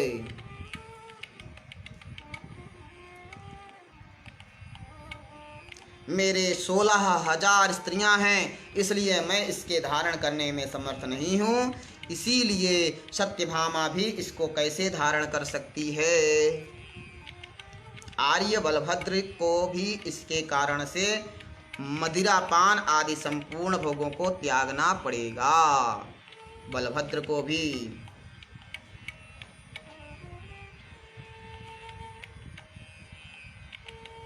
इसलिए हे दानपते, हे ये यादवगण, बलभद्र जी, मैं और सत्यभामा सब मिलकर आपसे प्रार्थना करते हैं कि इसे धारण करने में आप ही समर्थ हैं। आपके धारण करने से यह संपूर्ण राष्ट्र का हित करेगी, इसलिए संपूर्ण राष्ट्र के मंगल के लिए आप ही इसे पूर्ववत धारण कीजिए। इस विषय में आप और कुछ भी न कहें। भगवान के ऐसा कहने पर दानपति अक्रूर ने जो आज्ञा कहा वह महारत्न ले लिया। तब से अक्रूर जी सबके सामने उस अति दीप्यमान मणि को अपने गले में धारण कर सूर्य के समान किरण जाल से युक्त होकर विचरने लगे। भगवान के मिथ्या कलंक शोधन रूप इस प्रसंग का जो कोई स्मरण करेगा उसे कभी थोड़ा सा भी मिथ्या कलंक ना लगेगा। उसकी समस्त इंद्रियां समर्थ रहेंगी तथा वह समस्त पापों से मुक्त हो जाएगा। इति श्री विष्णु पुराणे चतुर्थे अंशे त्रयोदशोऽध्यायः। श्रीनारायणार्पणमस्तु। बोलिए विष्णु भगवान की जय। इस तरह श्री पराशर जी ने स्यमंतक मणि की कथा सुनाई और शतवत की संतति का वर्णन किया। अब आगे 14वें अध्याय में अनमित्र और अंधक के वंश का वर्णन कहते हैं। श्री पराशर उवाच। श्री पराशर जी बोले, अनमित्रस्य पुत्रः शिनिर्नामाभवत्। शिनिर्नाम अभवत। अनमित्र का पुत्र, अनमित्र के शिनि नामक पुत्र हुआ। शिनि के सत्यक और सत्यक के सात्यकी का जन्म हुआ, जिसका दूसरा नाम युयुधान था। तदनंतर सात्यकी के संजय, वही संजय जो श्रीमद् भगवद गीता में दिव्य दृष्टि प्राप्त किए हुए हैं। संजय उवाच। धृतराष्ट्र के पूछे जाने पर कि दोनों कौरवों और सेनाओं के बीच में क्या हो रहा है, वो तो अंधे हैं। धृतराष्ट्र के पूछे जाने पर तो संजय बताते हैं, धर्मक्षेत्रे कुरुक्षेत्रे समवेता युयुत्सवाः मामकाः पांडवाश्चैव किम कुर्वत संजय। इस कुरुक्षेत्र और धर्म क्षेत्र में दोनों सेनाएं दोनों तरफ खड़ी हैं। मामकाः मेरे और पांडव की सेना खड़ी है। ठीक है, गीता है, गीता में तो बहुत सारा उपदेश। उनको दिव्य दृष्टि प्राप्त हुई थी, जो कुछ बात हो रहा था वह उन्होंने सुना दिया। भगवान क्या कह रहे हैं, अर्जुन क्या पूछ रहे हैं। तो वही सात्यकी का पुत्र संजय और संजय के कुणी और कुणी से युगंधर का जन्म हुआ। ये सब शयनेय नाम से विख्यात हैं, शयनेय नाम से विख्यात हुए। अनमित्र के वंश में ही प्रश्नि का जन्म हुआ और प्रश्नि के स्वफल्क की उत्पत्ति हुई। फिर अभी स्वफल्क की उत्पत्ति हुई थी, वह प्रश्नि का जन्म प्रश्नि से ही स्वफल्क की हुई, जिसका प्रभाव पहले वर्णन कर चुके हैं। स्वफल्क का वर्णन तो बता ही दिए। अभी स्यमंतक मणि कथा में आप सभी लोगों ने सुना कि स्वफल्क ऐसा था, जहाँ जाता था वहाँ दुर्भिक्ष, मरण और अतिवृष्टि आदि नहीं होती थी। क्यों नहीं होते थे? क्योंकि स्वफल्क से ही अक्रूर जी का जन्म हुआ था और अक्रूर जी के पास वह स्यमंतक मणि थी। उसके प्रभाव से जो सोना आदि निकालता था, उससे वह यज्ञ अनुष्ठान इत्यादि करता था। यज्ञानुष्ठान करने के कारण यह सब नहीं होता था। आप सभी लोगों ने सुना, उनका वर्णन सुना दिए हैं। स्वफल्क के गांधिनी से अक्रूर का जन्म हुआ, ये भी बता दिए। और आगे अब एक दूसरी स्त्री से अक्रूर, स्वफल्क की एक दूसरी स्त्री से उपमद्गु, मृदा मृद, विश्वारी, मेजय, गिरिक्षत्र, उपक्षत्र, शतघ्न, अरिमर्दन, धर्मद्रक, दृष्टधर्म, गंधमोज, वाह और प्रतिवाह नामक पुत्र तथा सुतारा नामनी कन्या का जन्म हुआ। देववान और उपदेव ये दो अक्रूर के पुत्र थे। अक्रूर के दो पुत्र, देववान और उपदेव, तथा चित्रक के प्रथु, विप्रथु आदि अनेक पुत्र थे। चित्रक के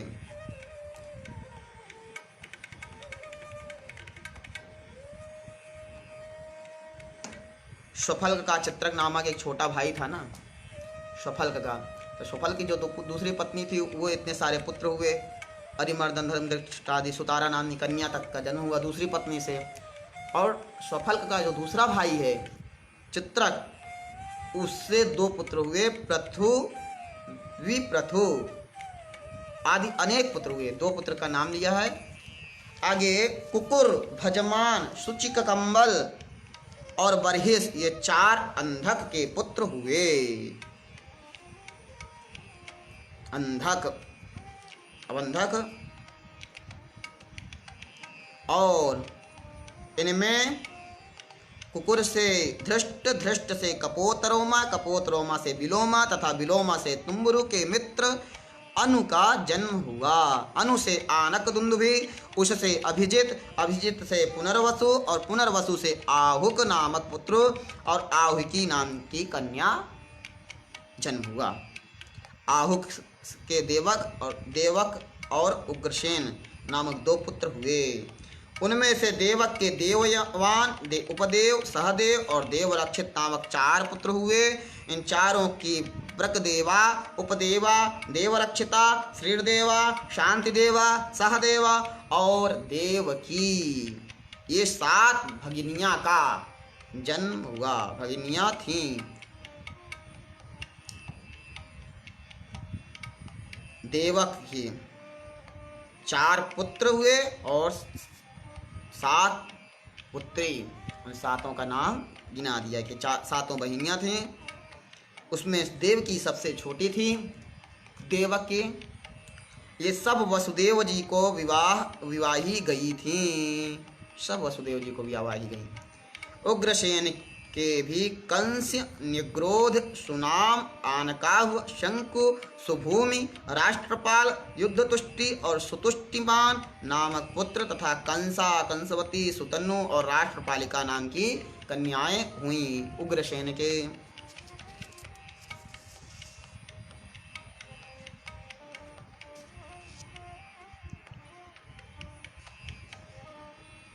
विशेष विशेष लोगों का जन्म, उनसे जो भगवान का जिनके देखिए आहुक, पुनर्वसु और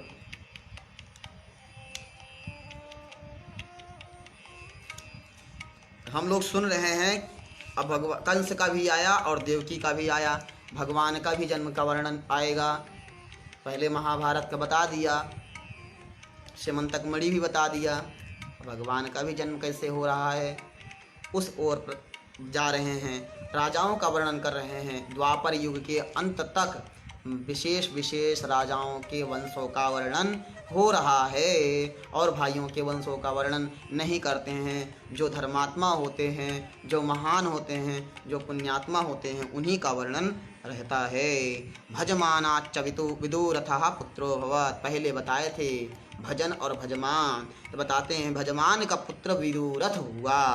विदुरथ के शूर, शूर के शमी, शमी के प्रतीक्षत, प्रतीक्षत के स्वयंभोज, स्वयंभोज के हृदिक, हृदिक के कृतवर्मा, शतधन्वा, देवार और देवगर्भ आदि पुत्र हुए। देवगर्भ के पुत्र शूरसेन थे। शूरसेन के मारिसा नाम की पत्नी थी। उससे उन्होंने वसुदेव आदि 10 पुत्र उत्पन्न किए। वसुदेव के जन्म लेते ही देवताओं ने अपना अव्याहत दृष्टि से यह देखकर कि इनके घर में भगवान अंशावतार लेंगे, आनक और दुंदुभि आदि बाजे बजाए थे। वसुदेव के जन्म लेते ही 10 पुत्र हुए थे। शूरसेन, मारिशा नाम की पत्नी, उन्होंने वसुदेव आदि 10 पुत्र उत्पन्न किए थे। शूरसेन और मारिशा से वसुदेव के उन्होंने देख लिया भगवान अव्याहत दृष्टि से। शूरसेन राजा जान गए कि भगवान अंशावतार लेंगे। आनक और दुंदुभि आदि बाजे बजाए थे, इसीलिए इनका नाम आनक दुंदुभि भी हुआ। इनके देवभाग, देवस्रवा, अष्टक, ककुचक्र, वत्सधारक, संजय, श्याम, समिल और गंडूस नामक 9 भाई थे। आनक दुंदुभि शूरसेन के।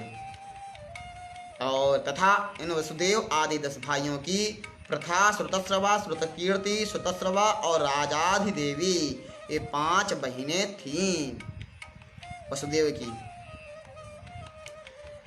शूरसेन से कुंती नामक एक मित्र थे। शूरसेन के कुंती नामक देवकी के वसुदेव के पिता शूरसेन, एक नाम उनका दुंदुक दुंदुभी हुआ शूरसेन का, देव उनका वसुदेव का। तो उनके एक शूरसेन के कुंती नामक एक मित्र थे, वे निसंतान थे। अतः शूरसेन ने दत्तक विधि उन्हें अपनी प्रथा नाम की कन्या दे दी। दत्तक विधि, अधिक देने की कोई विधि स्वीकार कर लेना। उसका राजा पांडु के साथ विवाह हुआ। उसके धर्म, वायु और इंद्र के द्वारा क्रमशः युधिष्ठिर, भीमसेन और अर्जुन नामक 3 पुत्र हुए। शूरसेन की जो प्रथा नाम की कन्या थी वह अपने मित्र कुंती नामक मित्र को दे दिया, जिससे उनके 3 पुत्र हुए, युधिष्ठिर, भीमसेन, अर्जुन। इनके पहले इसके अविवाहितावस्था में ही भगवान सूर्य के द्वारा कर्ण नामक एक कानीन पुत्र और हुआ था। अविवाहिता कन्या के गर्भ से हुए पुत्र को कानीन कहते हैं। ये जो प्रथा पुत्री थी उसके पहले से ही एक कर्ण, विवाहित के पहले से ही एक पुत्र कर्ण हुआ था। 3 पुत्र ये हुए। और इसकी माद्री नाम की एक पत्नी और थी। तो माद्री से उसके अश्विनी कुमारों द्वारा नकुल और सहदेव नामक पांडु के 2 पुत्र हुए। पांडु के 2 पुत्र हुए। कुंती ब्याही गई। कुंती नामक एक मित्र था, उसको अपनी प्रथा नाम की कन्या दी थी। उसका राजा पांडु के साथ विवाह हुआ। पांडु से प्रथा से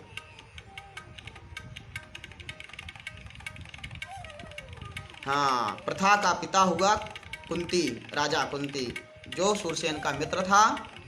और पांडु के साथ प्रथा का विवाह हुआ। उससे 3 पुत्र उत्पन्न हुए, युधिष्ठिर, भीमसेन, अर्जुन। और उस प्रथा के पहले ही सूर्य नाम का एक पुत्र था। और उस पांडु के एक पत्नी और थी, कुंती की माद्री।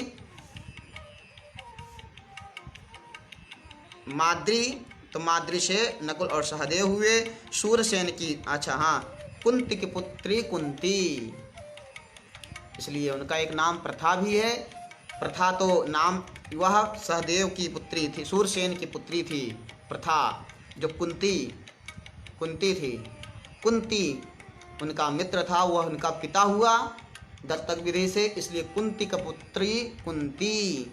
तो कुंती ही प्रथा है। और कुंती, पांडु की पत्नी कुंती और माद्री। कुंती से 3 पुत्र और माद्री से 2 पुत्र हुए। शूरसेन की दूसरी कन्या श्रुतदेवा का कारुष नरेश वृद्धधर्मा से विवाह हुआ। उसके दंतवक्र नामक महादैत्य उत्पन्न हुआ। श्रुतकीर्ति को केके राज ने विवाह था। उससे केके नरेश के संतधर्म 5 पुत्र हुए। राजा अधिदेवी से अवंत देशी विंद और अनुविंद का जन्म हुआ। श्रुतस्रवा का भी चेदिराज धर्मघोष से पाणी ग्रहण किया। उससे शिशुपाल का जन्म हुआ। पूर्व जन्म में यह अतिशय पराक्रमी हिरण्यकशिपु नामक दैत्यों का मूल पुरुष हुआ था, जिसे सकल लोक गुरु भगवान नरसिंह ने मारा था। तदनंतर यह अक्षय, वीर्य, शौर्य, संपत्ति और पराक्रम आदि गुणों से संपन्न तथा समस्त त्रिभुवन के स्वामी इंद्र के भी प्रभाव को दबाने वाला दशानन हुआ। स्वयं भगवान के हाथ से ही मारे जाने के पुण्य से प्राप्त हुए नाना भोगों को वह बहुत समय तक भोगते हुए अंत में राघव रूपधारी भगवान के ही द्वारा मारा गया। उसके पीछे यह चेदिराज दमघोष का पुत्र शिशुपाल हुआ। शिशुपाल होने पर भी वह भूभार हरण के लिए अवतीर्ण हुए। भगवद अंश स्वरूप भगवान पुंडरीकाक्ष के में अत्यंत द्वेष बुद्धि करने लगा। अंत में भगवान के हाथ से ही मारे जाने पर उन परमात्मा में ही मन लगे रहने के कारण सायुज्य मोक्ष प्राप्त किया। भगवान यदि प्रसन्न होते हैं तब जिस प्रकार यथेच्छ फल देते हैं उसी प्रकार अप्रसन्न होकर मारने पर भी वे अनुपम दिव्य लोक की प्राप्ति कराते हैं। इस तरह श्री पराशर जी ने इस 14वें अध्याय की समाप्ति की। इति श्री विष्णु पुराणे चतुर्थे अंशे चतुर्दशोऽध्यायः। श्री नारायणार्पणमस्तु। राजा शूरसेन की इतनी लंबा परिवार, एक तो उनके मित्र कुंती की पुत्री कुंती का विवाह पांडु से, और शूरसेन जो उनका मित्र ही था वो दूसरी पत्नी से उत्पन्न राक्षसगण, उसी राक्षसों गण में नाना नाम गिनाए, जिससे शिशुपाल भी हुआ था। वह शिशुपाल का वर्णन बताए कि पूर्व में दशानन हुआ, भगवान ने ही उसका उद्धार किया, और भगवान के अंशों का द्वारपाल ही है। भगवद अंश स्वरूप पुंडरीकाक्ष में अत्यंत द्वेष बुद्धि करने से यह उत्पन्न हुआ, द्वारपाल ही हैं। उनमें एक शिशुपाल भी है और कंस हैं। इस द्वापर युग में हम लोग उनका अब 15वें अध्याय में शिशुपाल के पूर्व जन्मांतरों का तथा वसुदेव जी का संतति का वर्णन सुनते हैं। अभी तक हम सभी लोगों ने भगवान के द्वारा वंशों के वर्णन के साथ जो राजा हुए उनका वर्णन, वंशों का वर्णन सुनते सुनते अब भगवान शिशुपाल का अंत करने जा रहे हैं। जो पूर्व में हम लोगों ने सुना और महाभारत में कथा है, जय और विजय नाम के जो द्वारपाल हैं, भगवान के पार्षद हैं, द्वारपाल हैं, सनत, सनंदन, सनातन, सनत कुमार, 4 ऋषियों को रोकने पर उन्हें 3 लोकों में दैत्य कुल में जन्म लेना पड़े, तो 3 कुल में भगवान ही आकर के उनका उद्धार करते हैं। यहाँ कृष्ण अवतार में आकर के शिशुपाल का वध और कंस का वध भगवान किस प्रकार करते हैं, आइए शिशुपाल के पूर्व जन्म का जन्मांतरों का वर्णन सुनते हैं। अब मैत्रेय जी ने कहा, मैत्रेय जी बोले, हिरण्यकशिपुत्वे च रावणत्वे च विष्णुना अवापनीयतो भोगा न प्राप्य न मरैरपि न लयं तत्र तेनैव निहतः स कथं पुनः संप्राप्तः शिशुपालत्वे सायुज्यं शाश्वते हरौ। श्री मैत्रेय जी बोले, भगवान पूर्व जन्मों में हिरण्यकशिपु और रावण होने पर इस शिशुपाल ने भगवान विष्णु के द्वारा मारे जाने से देव दुर्लभ भोगों को तो प्राप्त किया, किंतु यह उनमें लीन नहीं हुआ। फिर इस जन्म में भी उनके द्वारा मारे जाने पर उसने सनातन पुरुष श्री हरि में सायुज्य मोक्ष कैसे प्राप्त किया। हे समस्त धर्मात्माओं में श्रेष्ठ मुनिवर, यह बात सुनने की मुझे बड़ी ही इच्छा है। मैंने अत्यंत कुतूहलवश होकर आपसे यह प्रश्न किया है, कृपया इसका निरूपण कीजिए। तो श्री पराशर जी बोले, प्रथम जन्म में दैत्यराज हिरण्यकशिपु का वध करने के लिए संपूर्ण लोकों की उत्पत्ति, स्थिति और नाश करने वाले भगवान ने शरीर ग्रहण करते समय नृसिंह रूप प्रकट किया था। उस समय हिरण्यकशिपु के चित्त में यह भाव नहीं हुआ था कि वे विष्णु भगवान हैं। केवल इतना ही विचार हुआ कि वह कोई निरतिशय पुण्य समूह से उत्पन्न हुआ प्राणी है। रजोगुण के उत्कर्ष से प्रेरित हो उसकी मति उस विपरीत भावना के अनुसार दृढ़ हो गई, अतः उसके भीतर ईश्वरीय भावना का योग न होने के कारण होने से भगवान के द्वारा मारे जाने के कारण ही रावण का जन्म लेने पर उसने संपूर्ण त्रिलोकी में सर्वाधिक भोग संपत्ति प्राप्त की। उन अनादि निधन पर ब्रह्म स्वरूप निराधार भगवान में चित्त न लगाने के कारण वह उन्हीं में लीन नहीं हुआ। इसी प्रकार रावण होने पर भी कामवश जानकी जी में चित्त लग जाने से भगवान दशरथ नंदन राम जी के द्वारा मारे जाने पर केवल उनके रूप का ही दर्शन हुआ था। हे अच्युत, ये अच्युत हैं ऐसी आसक्ति नहीं हुई। रावण जानता तो था भगवान श्री राम भगवान हैं, मेरा उद्धार उन्हीं से होगा, परंतु मानता नहीं था। लोग सनातन धर्म को जानते हैं, धर्म जानते हैं, सत्य बोलना, सत्य क्या है सब प्रायः क्या झूठ है क्या सत्य है वह अंतःकरण से तो समझ ही सकते हैं। कभी कभी जानते तो हैं लेकिन कभी कभी कोई मानता नहीं है। हम सब भगवान की संतान हैं, लेकिन इस संसार में रहते रहते भ्रम हो जाता है कि संतान यहाँ संसार में हम रह रहे हैं, संसारिक जीव बन जाते हैं। फिर श्री अच्युत के द्वारा मारे जाने के फलस्वरूप उसने संपूर्ण भूमंडल में प्रशंसित चेदिराज के कुल में शिशुपाल रूप से जन्म लिया। शिशुपाल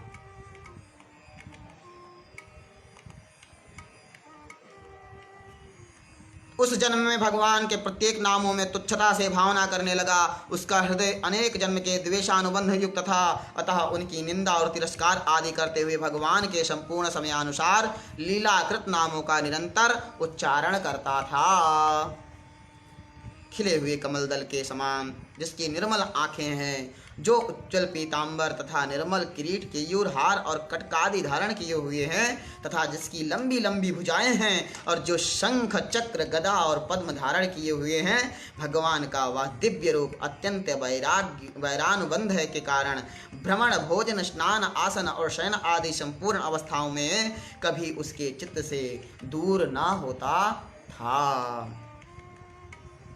फिर गाली देते समय उन्हीं का नामोच्चारण करते हुए और अपने हृदय में भी उन्हीं का ध्यान धरते हुए, जिस समय वह अपने वध के लिए हाथ में धारण किए चक्र के उज्ज्वल किरण जाल से सुशोभित अक्षय तेजस स्वरूप द्वेषादि संपूर्ण दोषों से रहित ब्रह्मभूत भगवान को देख रहा था, उसी समय तुरंत भगवत चक्र से मारा गया। भगवत स्मरण के कारण संपूर्ण पाप राशि के दग्ध हो जाने से भगवान के द्वारा उसका अंत हुआ और वह उन्हीं में लीन हो गया। इस प्रकार इस संपूर्ण रहस्य का मैंने तुमसे वर्णन किया। अहो, वे भगवान तो द्वेषानुबंधन के कारण भी कीर्तन और स्मरण करने से संपूर्ण देवता और असुरों को दुर्लभ परम फल देते हैं, फिर सम्यक भक्ति संपन्न पुरुषों की तो बात ही क्या है। भगवान का नाम स्मरण, कीर्तन, स्मरण लोग करते हैं तो भगवान परम फल देने वाले हैं, और भगवान का जो भक्त है मरते मरते गाली देने वाला चक्र आ रहा है, उन्हीं का स्मरण कर रहा है। तो ऐसे सम्यक भक्ति संपन्न पुरुषों की तो बात ही क्या है। आइए 2-4 मिनट भगवान नाम संकीर्तन करते हैं, फिर उसके बाद आगे सुनते हैं। जो आनक दुंदुभी अर्थात जिसके जन्म लेने से शूरसेन ने दुंदुभी बजाई थी, और उन वसुदेव के नाम को सुनते हैं जिनमें भगवान का प्रादुर्भाव होता है।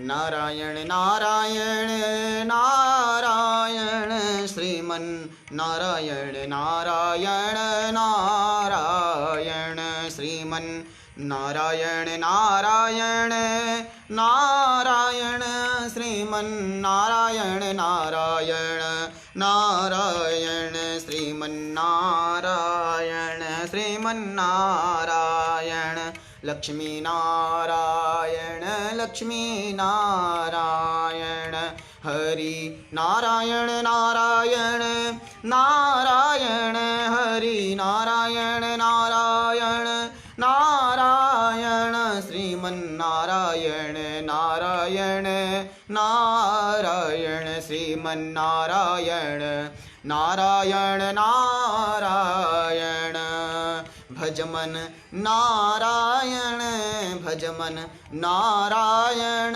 श्रीमन नारायण नारायण नारायण श्रीमन नारायण नारायण नारायण हरि नारायण नारायण नारायण। बोलिए लक्ष्मी नारायण भगवान की जय। अब वसुदेव, जिनका एक नाम आनक दुंदुभी वसुदेव जी के पौरवी, रोहिणी, मदिरा, भद्रा और देवकी आदि बहुत से स्त्रियां थीं। कई पुत्र हुए। देवक, अब देवक की जो पुत्री थी देवकी, वह वसुदेव की कई स्त्रियां थीं, उसमें देवकी आदि बहुत सी स्त्रियां थीं।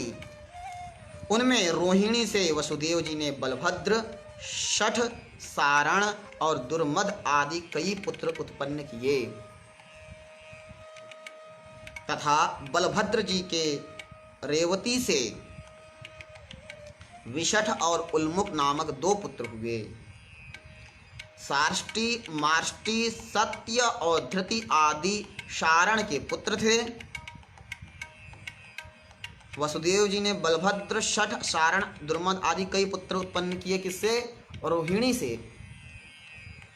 अब रोहिणी से बलभद्र आदि जो पुत्र उत्पन्न हुए थे, उसमें जो सारण था उससे उनके अतिरिक्त साष्टी, मार्ष्टी, सत्य, धृति आदि ये सारण के पुत्र थे। बलभद्र, शठ आदि सारण के भाई। बलभद्र के और कई भाई हैं, रोहिणी के कई पुत्र थे। इनके अतिरिक्त भद्रास्व, भद्रबाहु, दुर्दम और भूत आदि भी रोहिणी के ही संतान थे। कई पुत्र थे। नंदन, उपनंद, कृतज्ञ, कृतक आदि मदिरा तथा उपनिधि आदि गद आदि भद्रा के पुत्र थे। वैशाली के गर्भ से कौशिक नामक केवल एक ही पुत्र हुआ। आनक दुंदुभी वसुदेव जी देवकी से कीर्तिमान, सुषेण, उदायु, भद्रसेन, ऋजुदास तथा भद्रदेव नामक 6 पुत्र हुए। आप सभी लोगों ने सुना है, कई पुत्रों का जन्म देने वाली देवकी माता, 8वें गर्भ से भगवान का प्रादुर्भाव होता है। उसके पूर्व उनके कई पुत्र उत्पन्न होते हैं। 7वां पुत्र माया से रच करके भगवान रोहिणी के पेट में डाल देते हैं, तो वही उनके नाम है यहाँ पर। ये सब पुत्र हुए। और आनक, दुंदुभी, देवकी से कीर्तिमान, सुषेण, उदायु ये सब 6 पुत्र हुए। इन सब को कंस ने मार डाला था। पीछे भगवान की प्रेरणा से योग माया ने देवकी के 7वें गर्भ को आधी रात के समय खींचकर रोहिणी के कुक्षी में स्थापित कर दिया। आकर्षण करने से इस गर्भ का नाम संकर्षण हुआ। भगवान बलभद्र देव, उन्हीं का नाम एक संकर्षण है।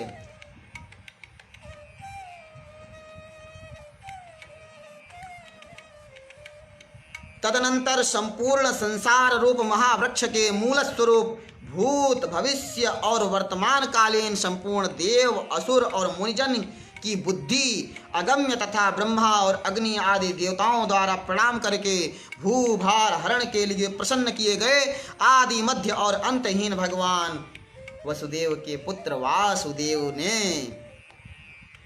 देवकी के गर्भ से अवतार लिया तथा उन्हीं की कृपा से बढ़ी हुई महिमा वाली योग निद्रा भी नंद गोप की पत्नी यशोदा के गर्भ में स्थित हुई। उन कमल नयन भगवान के प्रकट होने पर यह संपूर्ण जगत प्रसन्न हुए। सूर्य, चंद्र और ग्रहों के समस्त संपन्न, सर्पादि के भय से शून्य, अधर्म आदि से रहित तथा स्वस्थ चित्त हो गया।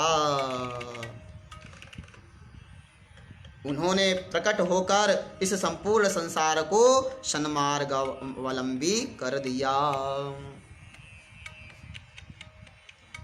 भगवान का प्रादुर्भाव होता है। जन्म लेने से पूर्व भगवान की स्तुति करते हैं, गर्भ स्तुति करते हैं। हम सभी लोग भागवत में सुनते हैं, सत्यम परम सत्य परम त्रिसत्यम सत्य से योनिम निहितम च सत्य। भगवान सत्य ही सत्य हैं। और शशंख चक्रम सकिरीट कुंडलम सपीत वस्त्रम शिरसी रुहेक्षणम सहार वक्षस्थल कौस्तुभश्रियम नमामि विष्णुम शिरसा चतुर्भुजम। 4 रूप धारण करके भगवान प्रकट होते हैं। बाद में आगे हम सब लोग सुनेंगे, क्योंकि यह तो वंशों का वर्णन चल रहा है।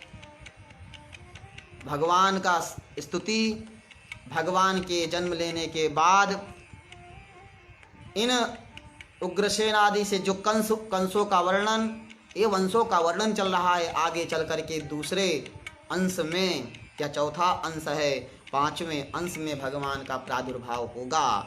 यहाँ बता रहे हैं इस तरह वंशों का वर्णन है, कैसे भगवान आए और कैसे कौन कौन से राजा हुए, उनके कौन कौन पुत्र हैं, यह सब हम लोग सुन रहे हैं। बुद्धि चकरा जाती है कि कौन, रोहिणी के कितने पुत्र हैं, वसुदेव की देवकी के कितनी पुत्र हुए, वे जो मार दिए गए। यहाँ पर भगवान प्रकट होकर इस संपूर्ण संसार को सन्मार्गावलंबी कर दिया। इस मर्त्यलोक में अवतीर्ण हुए भगवान की 16,101 रानियाँ थीं। यहाँ पर 101 रानियों का वर्णन मिलता है। लोग 101 ना समझें, 16,108, क्योंकि 8 तो पट रानियाँ थीं।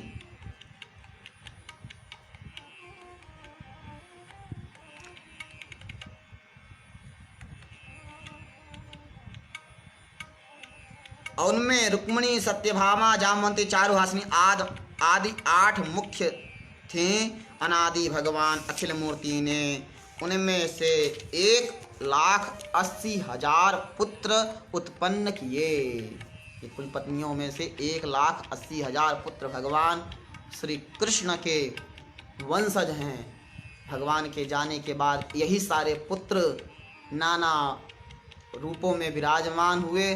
कलयुग का कई वर्ष बीत गया, चल रहा है। हम सब लोग आगे सुनेंगे कि कौन कलयुग के राजा कौन हुए, उनका भी वर्णन सुनेंगे।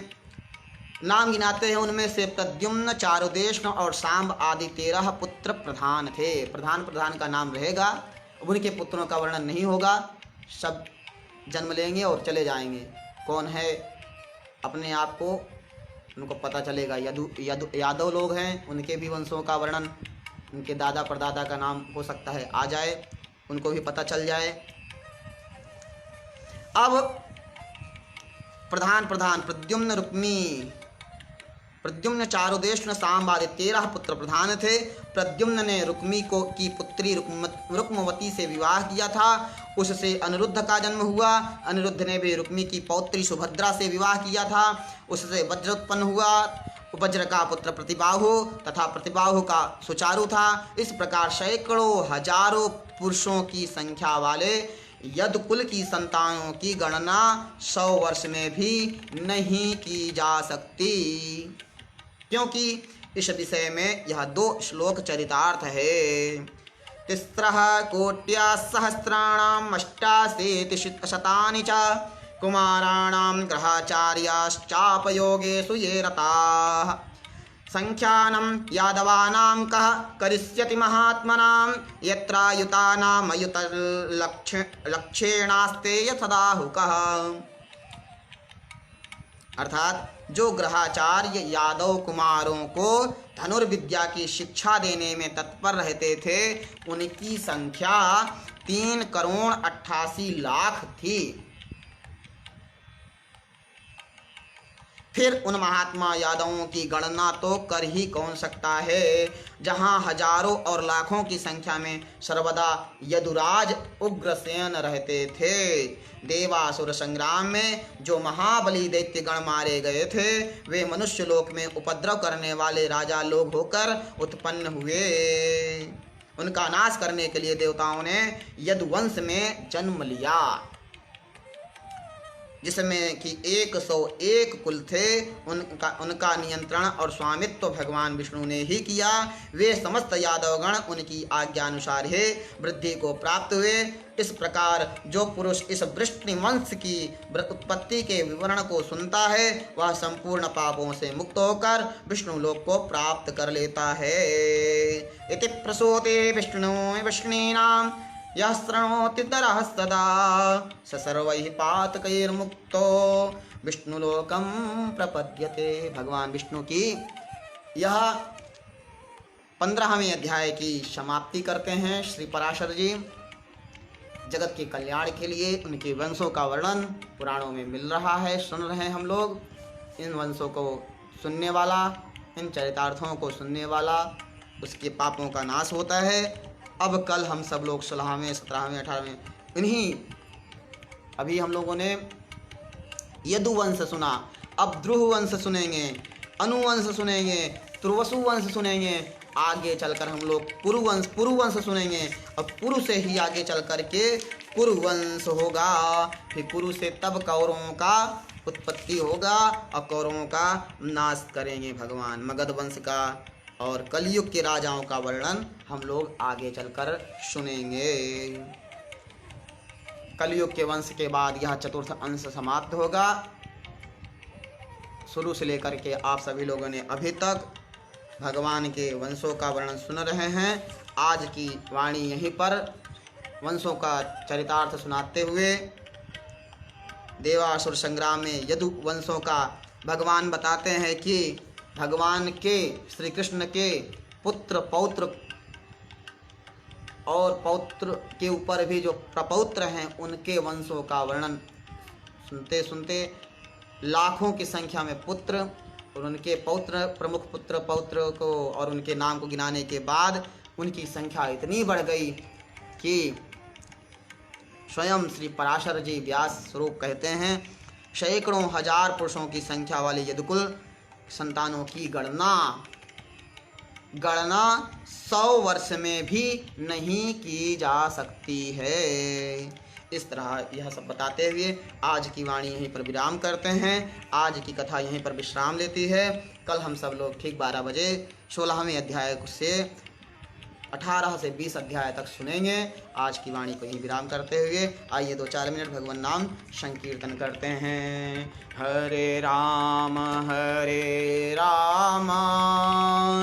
राम राम हरे हरे,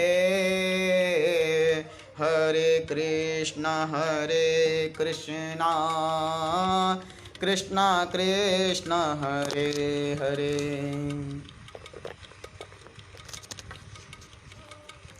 हरे राम राम राम हरे हरे, हरे कृष्ण कृष्ण कृष्ण हरे हरे। हरे राम राम राम हरे हरे, हरे कृष्णा कृष्णा कृष्णा हरे हरे। हरे राम राम राम हरे हरे, हरे कृष्णा कृष्णा कृष्णा हरे हरे। हरे राम राम हरे हरे, हरे कृष्णा कृष्णा कृष्णा हरे हरे। बोलिए कृष्ण कन्हैया लाल की जय, द्वारिकाधीश की जय, राजा रणछोड़ की जय, आज के आनंद की जय। जय जय श्री द्वारिकाधीश, जय जय श्री राधे। नमः पार्वती पतये, हर हर हर महादेव हर।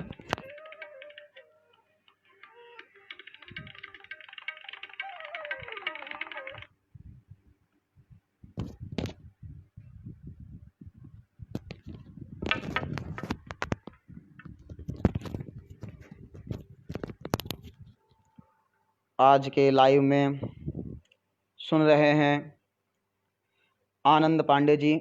जय श्री राम, हर हर महादेव आनंद पांडे जी, प्रकाश पांडे जी, जय द्वारकाधीश भैया, रोहित दुबे जी, जय श्री राम, हर हर महादेव, जय द्वारकाधीश रोहित भाई, वीरेंद्र दुबे जी, हर हर महादेव, जय श्री कृष्ण, राधे राधे, आचार्य माधव पाठक जी, हर हर महादेव, आचार्य जी माधव भैया, जय द्वारकाधीश, और पारस रवानी, जय द्वारकाधीश, पारस रवानी भाई, सोनू मिश्रा जी, जय श्री राम, राधे राधे, सोनू मिश्रा जी, गिरीश आरंभड़िया, जय द्वारकाधीश गिरीश भाई, सत्यादेव शर्मा जी, राधे राधे, जय श्री कृष्ण, जयराम पांडे, जय श्री कृष्ण, जय द्वारकाधीश, जय राम,